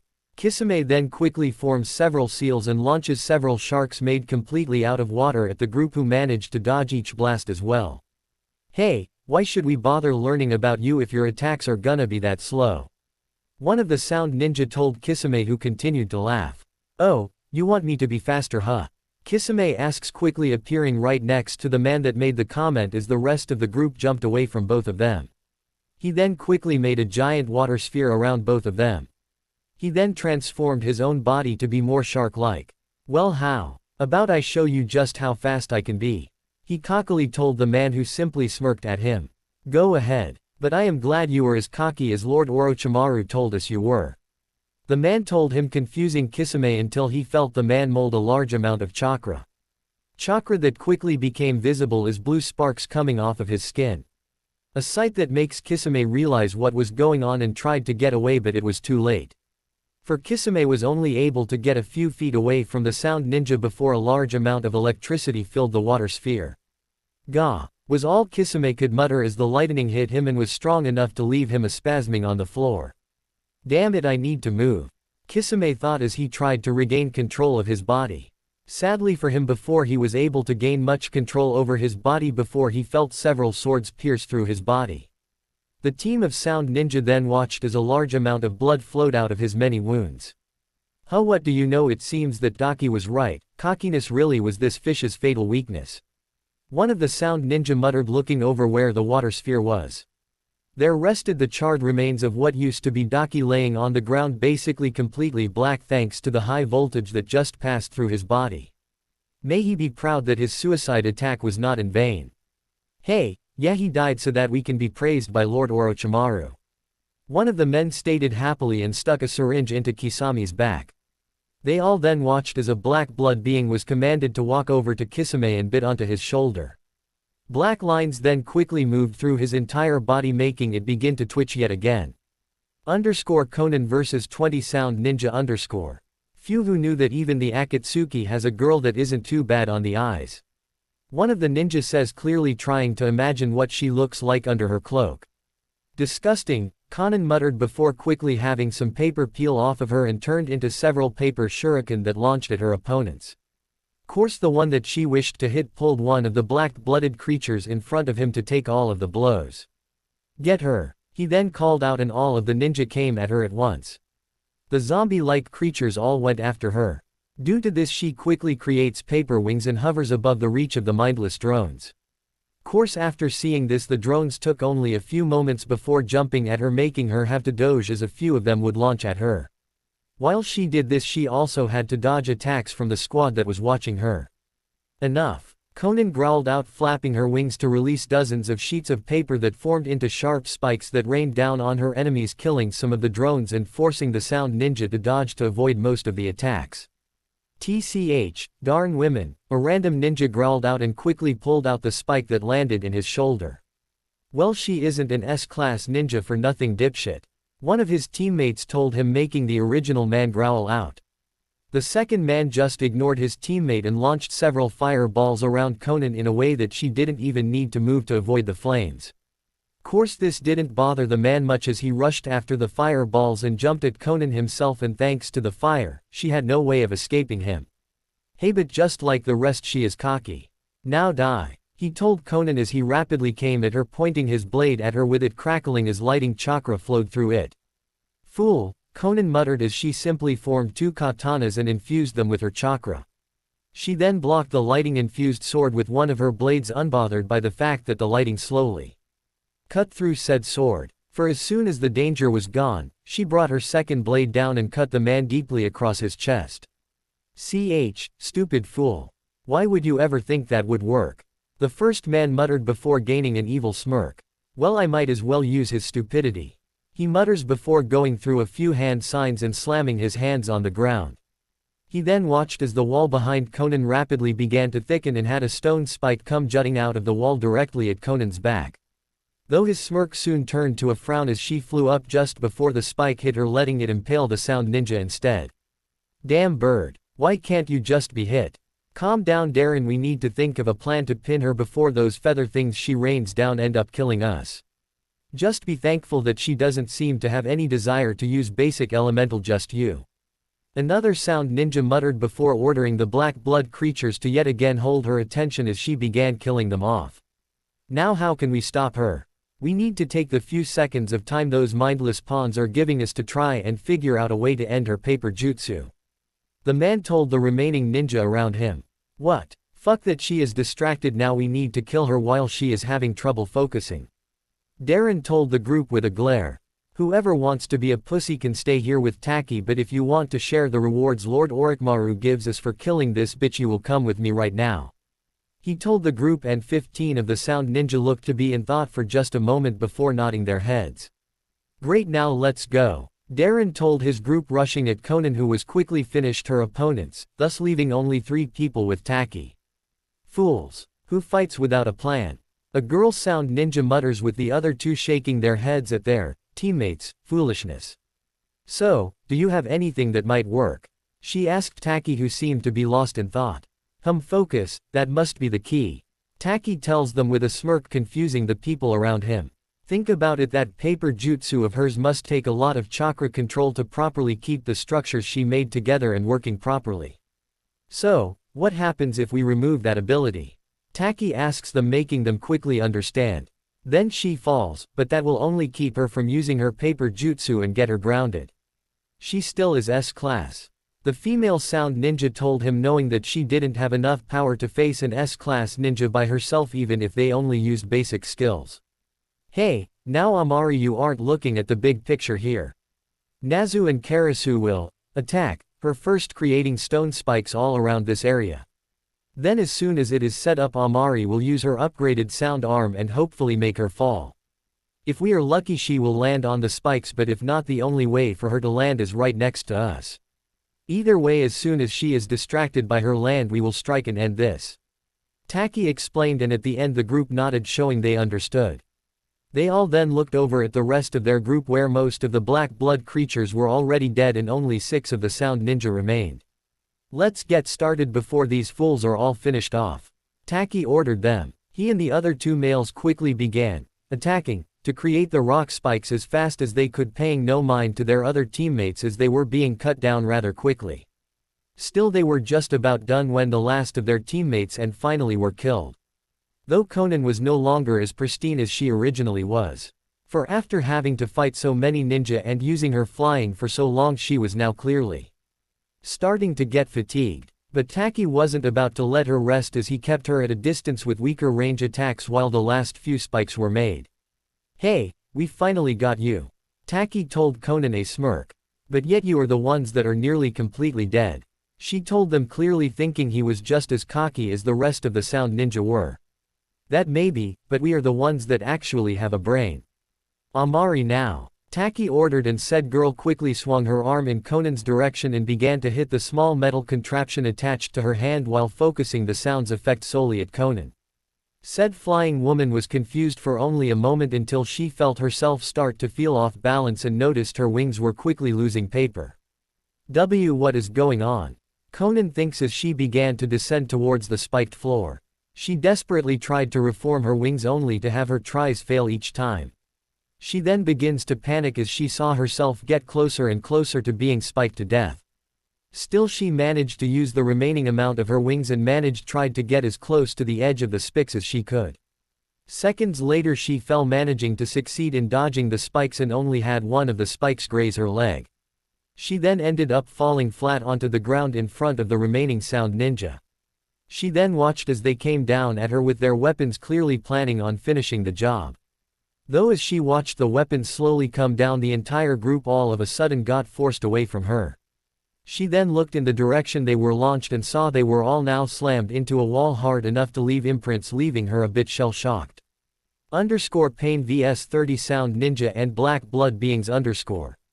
As soon as the attack started, Pain jumped off of his stand and calmly waited as a large group of ninja came at him. "Hey, pretty calm for someone who is this outnumbered," one of the sound ninja tell Pain with a cocky smirk. Course Pain said nothing but simply slammed his hand down on the ground, quickly summoned all of his paths. "You will know the true meaning of pain," Pain tells them, intimidating the large group solely by the looks of his paths of pain. Right, let's kill this fool already," another sound ninja ordered, stuttering as he tried to force his team to react. They then spent a good while attacking Pain in various ways while he used his bloodline's abilities to easily defeat all of them. In fact, he only took a while in killing them simply because he was in no rush to kill what to him was insignificant insects. Though right after he finished stabbing a man through the heart and happened to look over at Konan. His eyes then widened as he saw the sound ninja about to finish her, and for once in years, he lost his calm mentality. "No, I refuse to lose someone close to me, not again," Pain screamed in his mind and quickly moved his palm over to the sound ninja. "Shinra Tensai," he called out, and watched as the ninja went from about to stab one of his oldest friends to becoming indented into the wall. Pain then quickly went over to his downed teammate and picked her up. He then took a quick look around at the remainder of his group and quickly decided to put his teammate over them. With that in mind, he called his paths to him and they all fled from the base. "Pain, I am sorry," Konan told her friend, upset that she got defeated by nobodies. "It is okay, Konan. I just am happy that I didn't lose you as well," Pain told her simply as he fled with the rest of his paths forming a protective circle around them. Tobi and Itachi, Orochimaru and Kabuto. After sending his teams out, Orochimaru brought his right-hand man and calmly walked over to Itachi only. "So we finally meet again, Itachi-kun," Orochimaru says with a smirk. "I will admit I didn't expect to ever see you again. To what do I owe this displeasure?"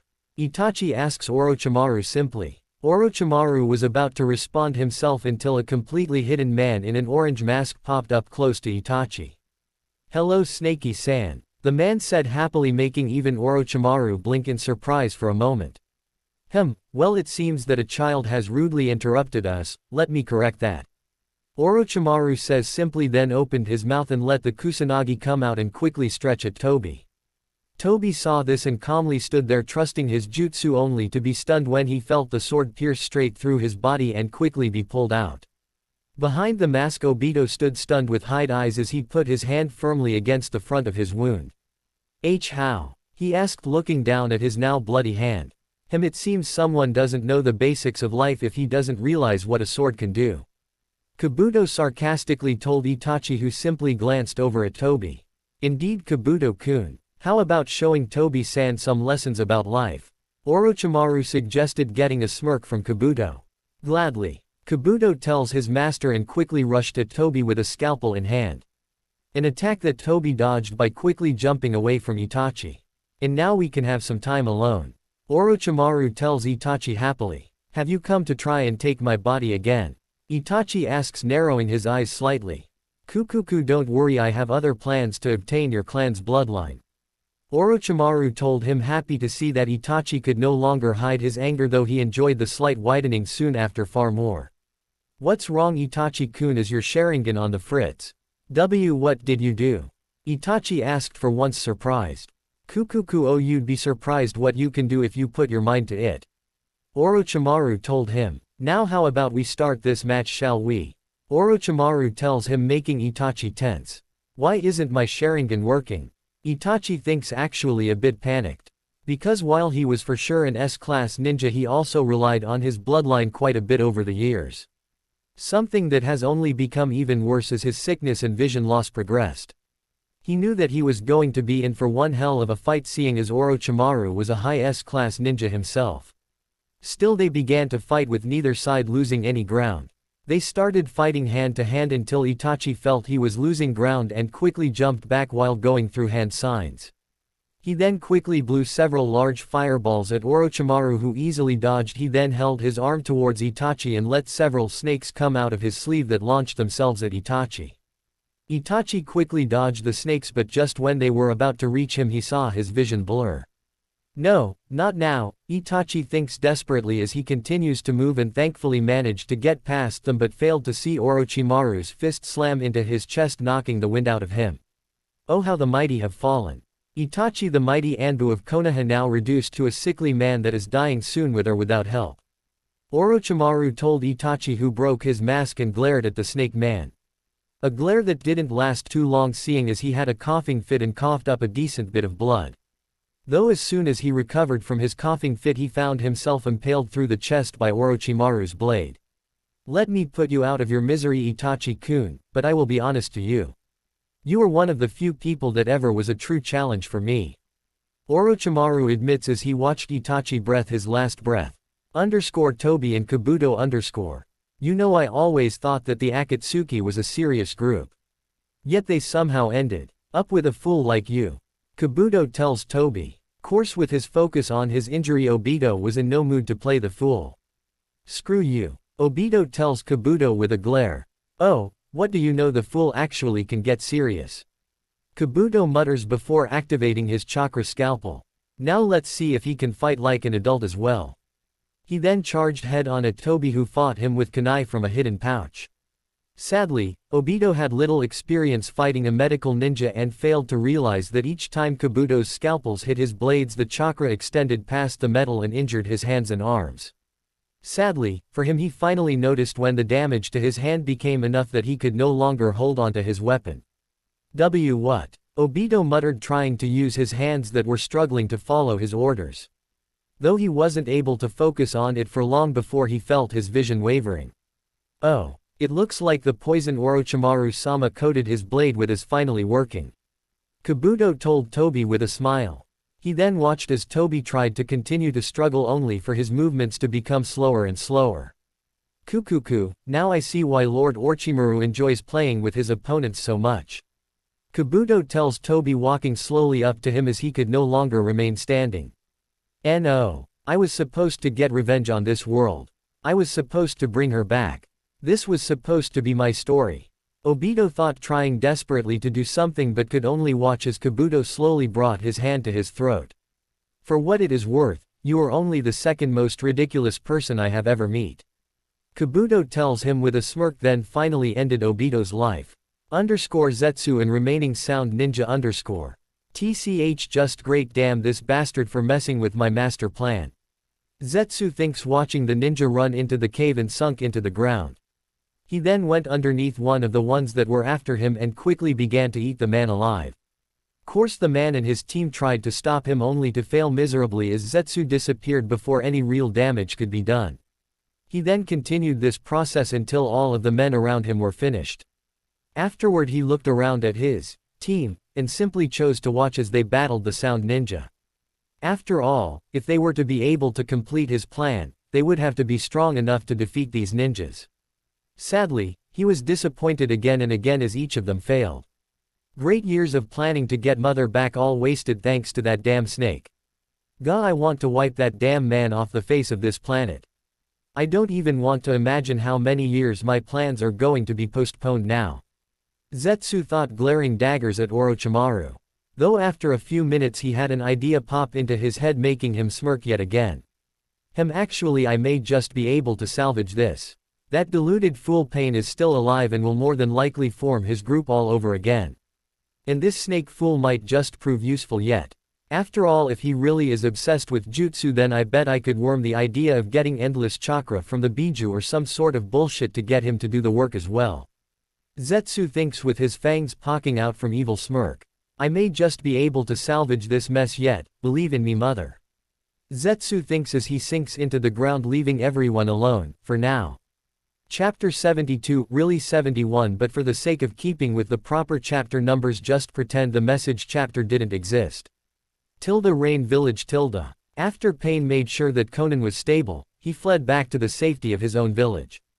After making it to the village, he quickly dropped her off in the hospital that rushed to heal the Paper Angel properly. He then looked over at one of his paths. Watch over her. No one is allowed in besides the medical team until she can take care of herself.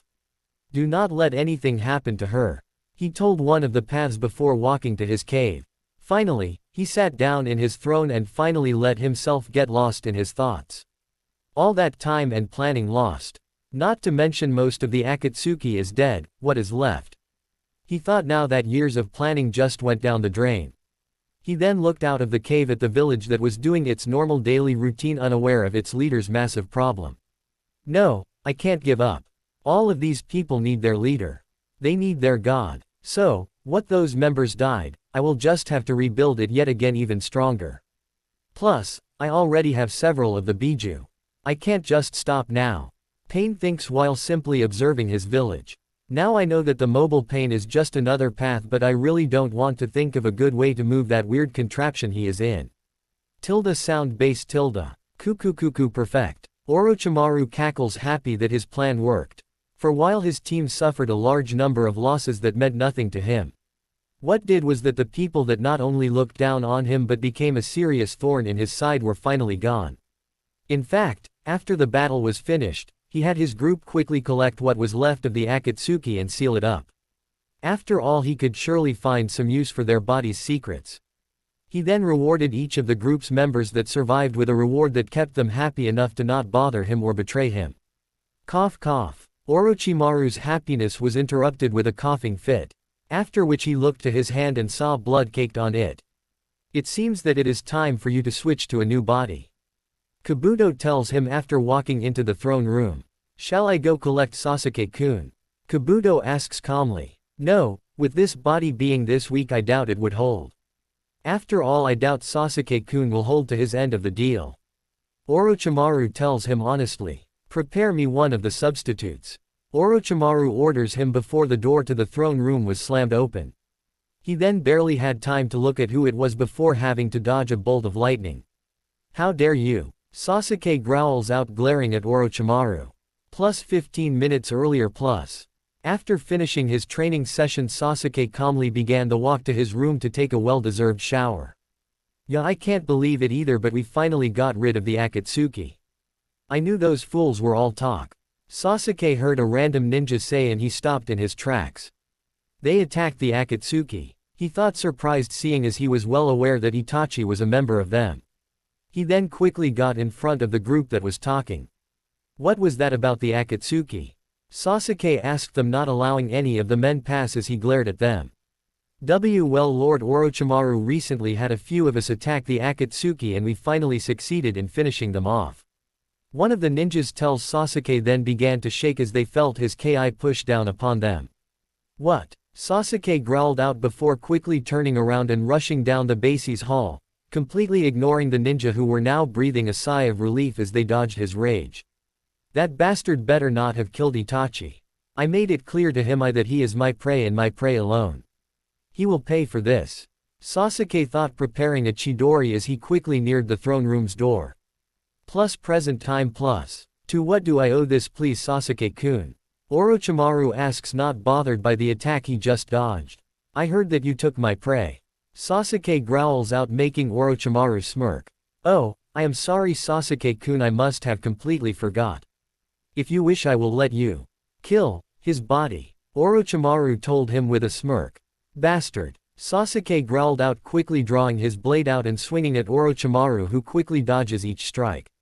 Until finally Sasuke growls and throws his blade at Orochimaru only to watch it fly past him. Kukuku, it seems you still have far to go before you are able to face me. Orochimaru tells him before noticing Chakra behind him. Something that he noticed too late due to his decaying body. So, when the blade discharged its remaining lighting chakra back to Sasuke, who was holding a kunai, punching a hole through one of Orochimaru's lungs as it traveled. After this happened, Orochimaru quickly opens his mouth and let out a small white snake that quickly slithered away. Kabuto-kun, prepare one of my bodies. I will meet you in the chamber. The snake whispers to Kabuto. And what about Sasuke? Kabuto asks calmly. Leave him be for now. Getting my new body set up is more important than a single child acting up. Orochimaru told him before slithering away from the room. Sasuke-kun, I will let you feel proud of yourself for now. After all, I will soon be able to have a never-ending supply of your perfect clan to choose from for hosts. Orochimaru thinks, not bothered by the fact his previous body was killed. Meanwhile, Kabuto just shrugged and left the throne room himself to follow his master's orders. Though back with Sasuke, he continued to glare at the remainder of Orochimaru's body. He then quickly kicked it as hard as he could, making it hit the wall with enough force to crack said wall. Bastard. How dare he take the kill that should have belonged to me? Now what am I to do? Sasuke thought, annoyed before glancing at the throne. Hey, that is it. I may have killed this fool, but that is not enough to satisfy the anger I feel at him. I will set up a team of my own and destroy all that he spent his life building. Only then will my rage be satisfied. Sasuke thinks with a crazed look on his face as he calmly walks out of the room, already creating plans in his head. Now I know this seems a bit ridiculous, but Sasuke is a bit of a loose cannon anyways. He is blinded by the rage of having his brother being killed, so he misses the obvious fact that Orochimaru survived. Konoha, T-shop. My life is over, a woman complained, placing her head on her arms which were on her table. This woman's name is Miki. She is a beautiful woman with curves in all the right places. She also had flowing dark blonde hair that reached halfway down her back. Currently she is wearing an expensive-looking red dress that reached a bit past her knees when standing. It's okay, Miki-chan. I bet it just broke on your way over here. The woman sitting next to her told her, trying to be supportive. This woman's name is Amy, whose looks were rather average, but her shy nature made her stand out. She had long brown hair that she tied up in a long ponytail. Currently she is wearing an orange shirt that had a black image of what seemed to be a sakura tree with petals floating in the wind. She also had on a simple pair of black pants. Yeah, don't worry Miki, I am sure that if we all work together we can find it in no time. Sakari told her from the other side of Miki. She was currently wearing a green shirt that had a large Konoha symbol on them and a pair of black shorts. I just don't know how you managed to lose it. I mean, you wear it basically all the time. Ayame says after drinking some of her tea. Sigh, don't remind me, Ayame-chan. I just got my necklace cleaned and had it in a case. The last time I saw it I placed it in my purse. Miki says with a frown. I just had to want to wait until I got home to put it on. I bet if I just put it on right away this wouldn't have happened? She said sadly, rubbing her finger around the rim of her cup. Ayame couldn't say anything to disagree with her and instead just looked around, knowing her friend hated to be pitied. Due to this, she saw a familiar blonde and gains a small smile. "Hey Naruto-kun," Ayame called out, getting his attention, and he quickly walked over to her and gave her a hug with a smile on his face. "Hello Ayame-chan. How have you been doing?" Naruto asked with his normal smile on his face. "Well, I have been doing good, my friend, not so much," Ayame tells him, turning his focus over to the three other girls. "Allow me to introduce you. You already should know Sakari-chan, but the one with brown hair is Amy and the blonde is Miki," Ayame tells Naruto. "Hello," Naruto tell them all, getting a nod from two of the girls. "Hey," Miki added, not looking up from her cup with a frown on her face. "What's wrong with her?" Naruto whispered to Ayame. "She lost her necklace earlier today. It was a family heirloom and now we have no idea where it could be," Ayame explained, making Naruto nod, understanding the situation. "I see. Well then why don't we retrace her steps and see if we can find it?" Naruto asks. "Yes, that is perfect. Come on gals, let's go." Sakari calls out, happily dragging Amy and Miki with her. Soon enough their entire group now were slowly walking down a road in Konoha, keeping their eyes peeled, trying to find the box that Miki described. Sadly, they were about halfway through with her trip and didn't have any luck so far. Though while Naruto was glancing around, he noticed one man that for some reason seemed suspicious to his sense. So, he kept his focus on the man a bit more while still looking around. He then watched as the man calmly walked through their group, only to be bumped into by Sakari. "Oh, sorry sir," Sakari quickly tells the man after they both were pushed a bit back. "Hey, not a problem miss, it happens," the man tells her simply and begins to walk away before feeling a hand suddenly grip his shoulder. "Can I help you sir?" the man asked Naruto, confused. "Yes, you can return whatever you took," Naruto told him seriously. "Hehe, whatever do you mean sir?" the man asks before trying to get out from Naruto's hold. Sadly for him, Naruto quickly strengthened his grip to a point where he could feel the man's bones begin to creak. "You know exactly what I mean. Now do you want to do what I ask, or do we have to do this the hard way?" Naruto tells the man. Hey Naruto-san, why are you being so mean to this man? I thought Ayame-chan said you were nice," Amy asked, making Naruto narrow his eyes at the man a bit more. "Sakari-san, do me a favor and check your front left pocket," Naruto told the girl, who nodded and quickly did so. "What? Where is my wallet?" Sakari asks with wide eyes. "Okay, now sir, would you be kind enough to return said wallet?" Naruto told the man with a cold smile. "Oh, this wallet. I am sorry, I don't know how this got into my clothes," the man told them, scared now that he was completely caught. "Huh, well I guess that happens sometimes. Thank you for returning it.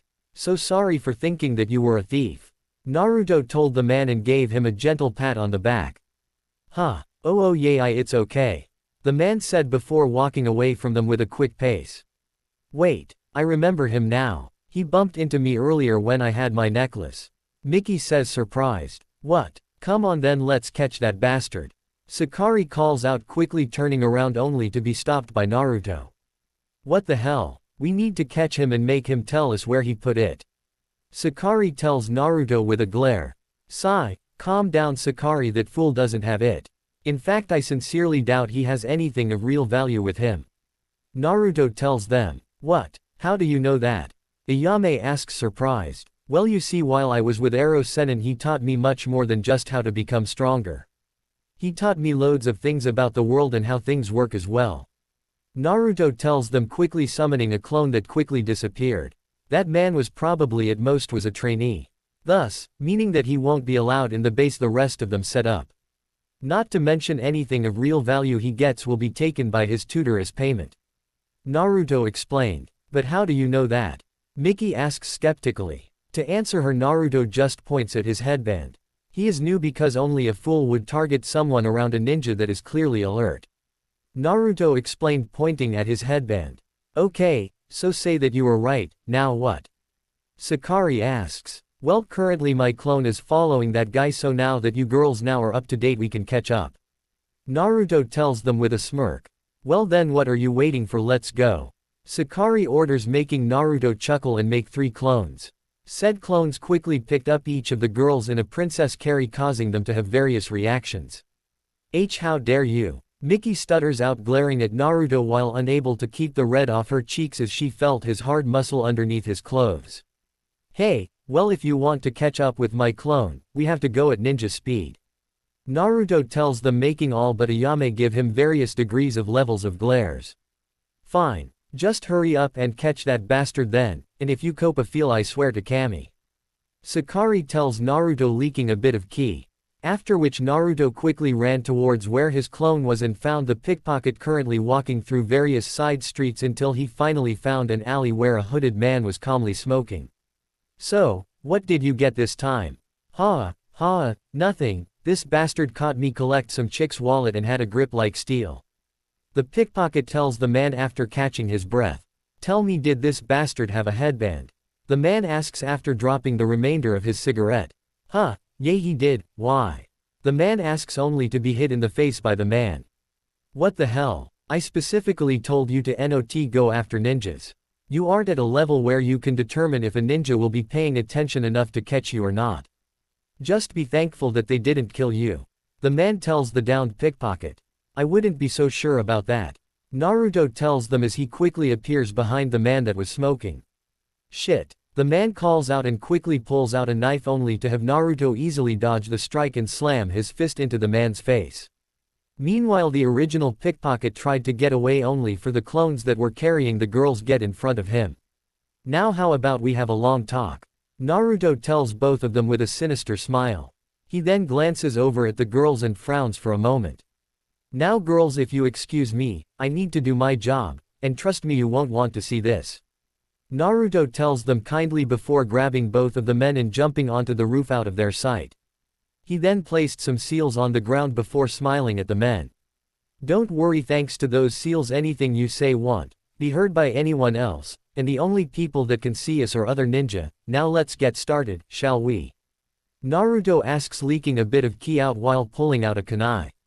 For while he was not a fan of this, he also knew it was part of the job.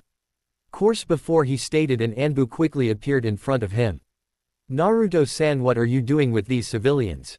The Anbu asks calmly. Sigh, this is quickly becoming more trouble than it's worth. Anbu-san, these two are members of an apparently newer pickpocketing group. A group that has taken something important from one of my friends. So, if I take care of them, will you let me be the one to worry about talking to them? Naruto asks the Anbu, whose eyes moved from Naruto to the men and then down to the girls that were in the alley. But we aren't. I mean, we were just, friends meeting. Yeah, that's it. The pickpocketer tells the Anbu, making the other man shake his head. Great, I am dead because of this damn fool. The man said, simply knowing that his friends attempt at a lie took whatever small chance they had. Just be fast, Naruto-san, and if you don't purge the group, please let us know so we can hunt them down. The Anbu tells Naruto, who nodded. Sigh, great, now I have to take over the Anbu's job of keeping the peace as well. Naruto thinks, partially annoyed but quickly focused on the men. Well then, you heard the man. Let's get this started, shall we? Naruto told them with a vicious smile that struck fear into both of the civilians. Plus 20 minutes later plus. That could have gone so much smoother if you guys didn't have to try to act so tough. Naruto told the two corpses that now laid on the roof with a smile that didn't reach his eyes. Just breath, Naruto, you may not have wanted to kill them in cold blood, but this is what you sign up for when you wear the village's symbol. Naruto thinks to himself before shaking his head to clear his thoughts. He then seals the bodies into a scroll that a simple fire jutsu quickly turned into ash. Finally, he cleans the roof off with a simple water jutsu with just enough power to clean the blood but to not actually push it off the roof. Well, I guess I should meet back with the girls. Naruto mutters and jumps off the roof to see them all sitting on boxes looking bored. Finally, Sakari tells him only to be elbowed in the ribs by Ayame. Oof, fine, I am sorry. So, did you find out where the necklace went? Amy asks. Yeah, I did. Apparently, he handed it over to their leader just a little while ago. So, if we get lucky, I should be able to collect it off of him before it goes anywhere else. So, how about you girls go back to the tea shop and I'll come back as soon as I can. Naruto tells them and begins to walk away from them. What? You are going to do it by yourself? Ayame asks, making Naruto turn around and look at their group again. Yay, it's part of my job to protect the village and I don't really need to get another ninja involved to handle a few thugs. Naruto tells her simply before giving her a quick hug. Don't worry, I promise I will be safe. He tells her, then kisses her on the cheek. He then began walking away yet again, only for Ayame to grab his hand. No, that's not what I meant. I meant we want to come with you. Ayame tells Naruto, making him turn around and look at her surprised.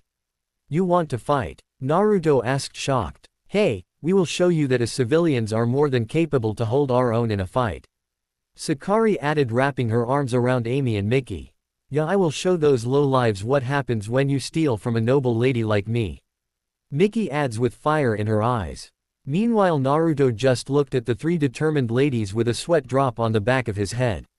Ayame, I love you, but you and your friends sure are making an already annoying mission even worse. Naruto thinks before looking at their determination. Sigh, but I guess if it makes her happy I will be okay with it. I mean, with my clones around they shouldn't be in too much danger. Fine, but if there are any ninja there, you girls have to promise to flee and let me take care of it. Naruto finally agreed, making all the girls smile.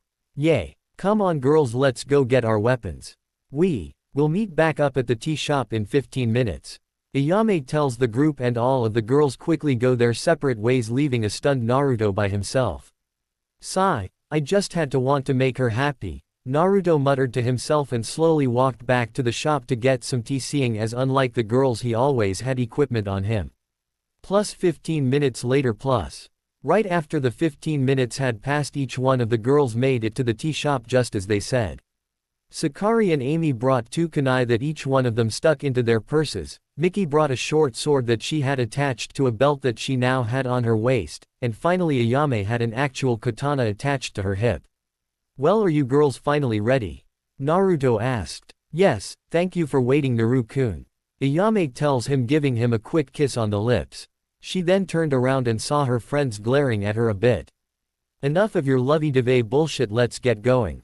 Sakari. Hee, jealous girls. Ayame asks, holding onto Naruto, making them grumble while Naruto just sweat drop at their antics. Cough. Anyways, let's head out.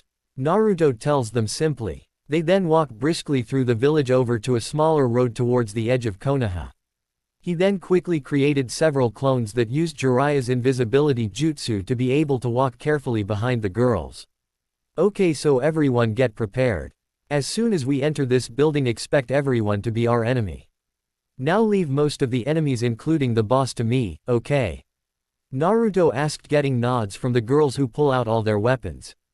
Then let's go, Naruto tells them, then quickly kicks the door in, surprising the dozen or so men that were in the room. Oi, how dare you fuckers mess with the Black Fang gang? One of the men yells at them. Great, so these guys are idiots as well. It is amazing that they weren't caught sooner. Naruto thinks as he rushes at the group. What happened then was a few minutes of a beatdown between most of the group and Naruto. Though the rest of the girls on his team did manage to take down 2 or 3 of them even with their inexperience. Though due to the girls being there, Naruto refrained from killing any of the group. Hooray, we did it! The girls said happily, making Naruto smile as well. Yes, we did. Now if you girls don't mind leaving the building for a moment, I will ask these guys where your necklace is. Naruto tells them, making the girls go a bit green and quickly agree with his idea. And as soon as they left, Naruto shut what was left of the door and then set up a simple silencing barrier around the building. Sigh, now let's get started, Naruto mutters, pulling out a kunai. He then stabs each of the criminals in the heart, ending their lives until he finally reached the boss. When he did, he simply stood in front of the downed man for a second. I know that you finally woke back up. Stop trying to hide it. Naruto tells the man, who quickly sits up. Oh okay, I'm up, just please don't kill me. I'll do anything. The man tells Naruto, clearly terrified. So much for a tough and fearless mob boss. Naruto thinks with a sweat drop, as the man clearly was already more than willing to do anything to save his own life. Still, he wasn't complaining that his job was made much easier. Well then, I am gonna give you 2 options. One, you force me through the trouble of getting the information from you slowly and then I will kill you, or you can simply agree to tell me the things I want to know right away and I will instead bring you to the court system and let them take care of you. Naruto explains. What do you want to know? Well, you see, one of the girls that were with me happened to lose a valuable necklace to one of your guys a while ago. Now if you want to follow our deal you will tell me what happened to it. Naruto tells the man. A necklace, yeah, I think we did get something like that, but I already sold it. The man told Naruto. Oh, and who happened to buy it? Naruto asked, spinning the kunai on his finger. I sold it to the jewelry merchant that was part of the group that are visiting Konoha. But that's all I remember, I swear. The man tells Naruto. Okay then. Naruto tells the man, putting the kunai back into his pouch after wiping off the gore with one of the dead men's shirt. He then pulled out a roll of ninja wire and tied the man's wrists together. Thank you for understanding. Now I will drop you off with the civilian police on our way to the market. But I will be taking the money you got from the necklace, Naruto tells the man calmly. Oh, thank you. Thank you for your mercy. The man tells Naruto, who ignores him after getting the money from the man's pocket and instead creates a clone that simply nods to Naruto after grabbing a scroll from the original. They both then left and met back up with the girls.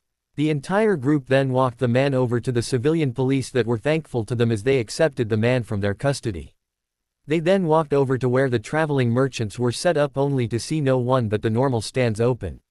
So, instead Naruto walked over to one of the stands that were open and handed them a bit of money. Hello miss, do you happen to know what happened to the traveling merchants that were set up? Naruto asked her kindly. Oh, well, I am sorry to disappoint you, but yesterday was the last day that they were really open. They only had a few merchants open while the rest of them finished packing up. They finally left just a few hours ago. The woman told Naruto. Just lovely. Naruto mutters. Sasuke, one of Orochimaru's labs. Finally, I have found you. My first minion. Sasuke says with a smirk as he looked at a large tube. In said tube was a sleeping man that was completely surrounded by a blue fluid. Thank you for watching. Please don't forget to like and subscribe, and if you have any fanfictions you would like to see on the channel, leave them in the comments and have a great day.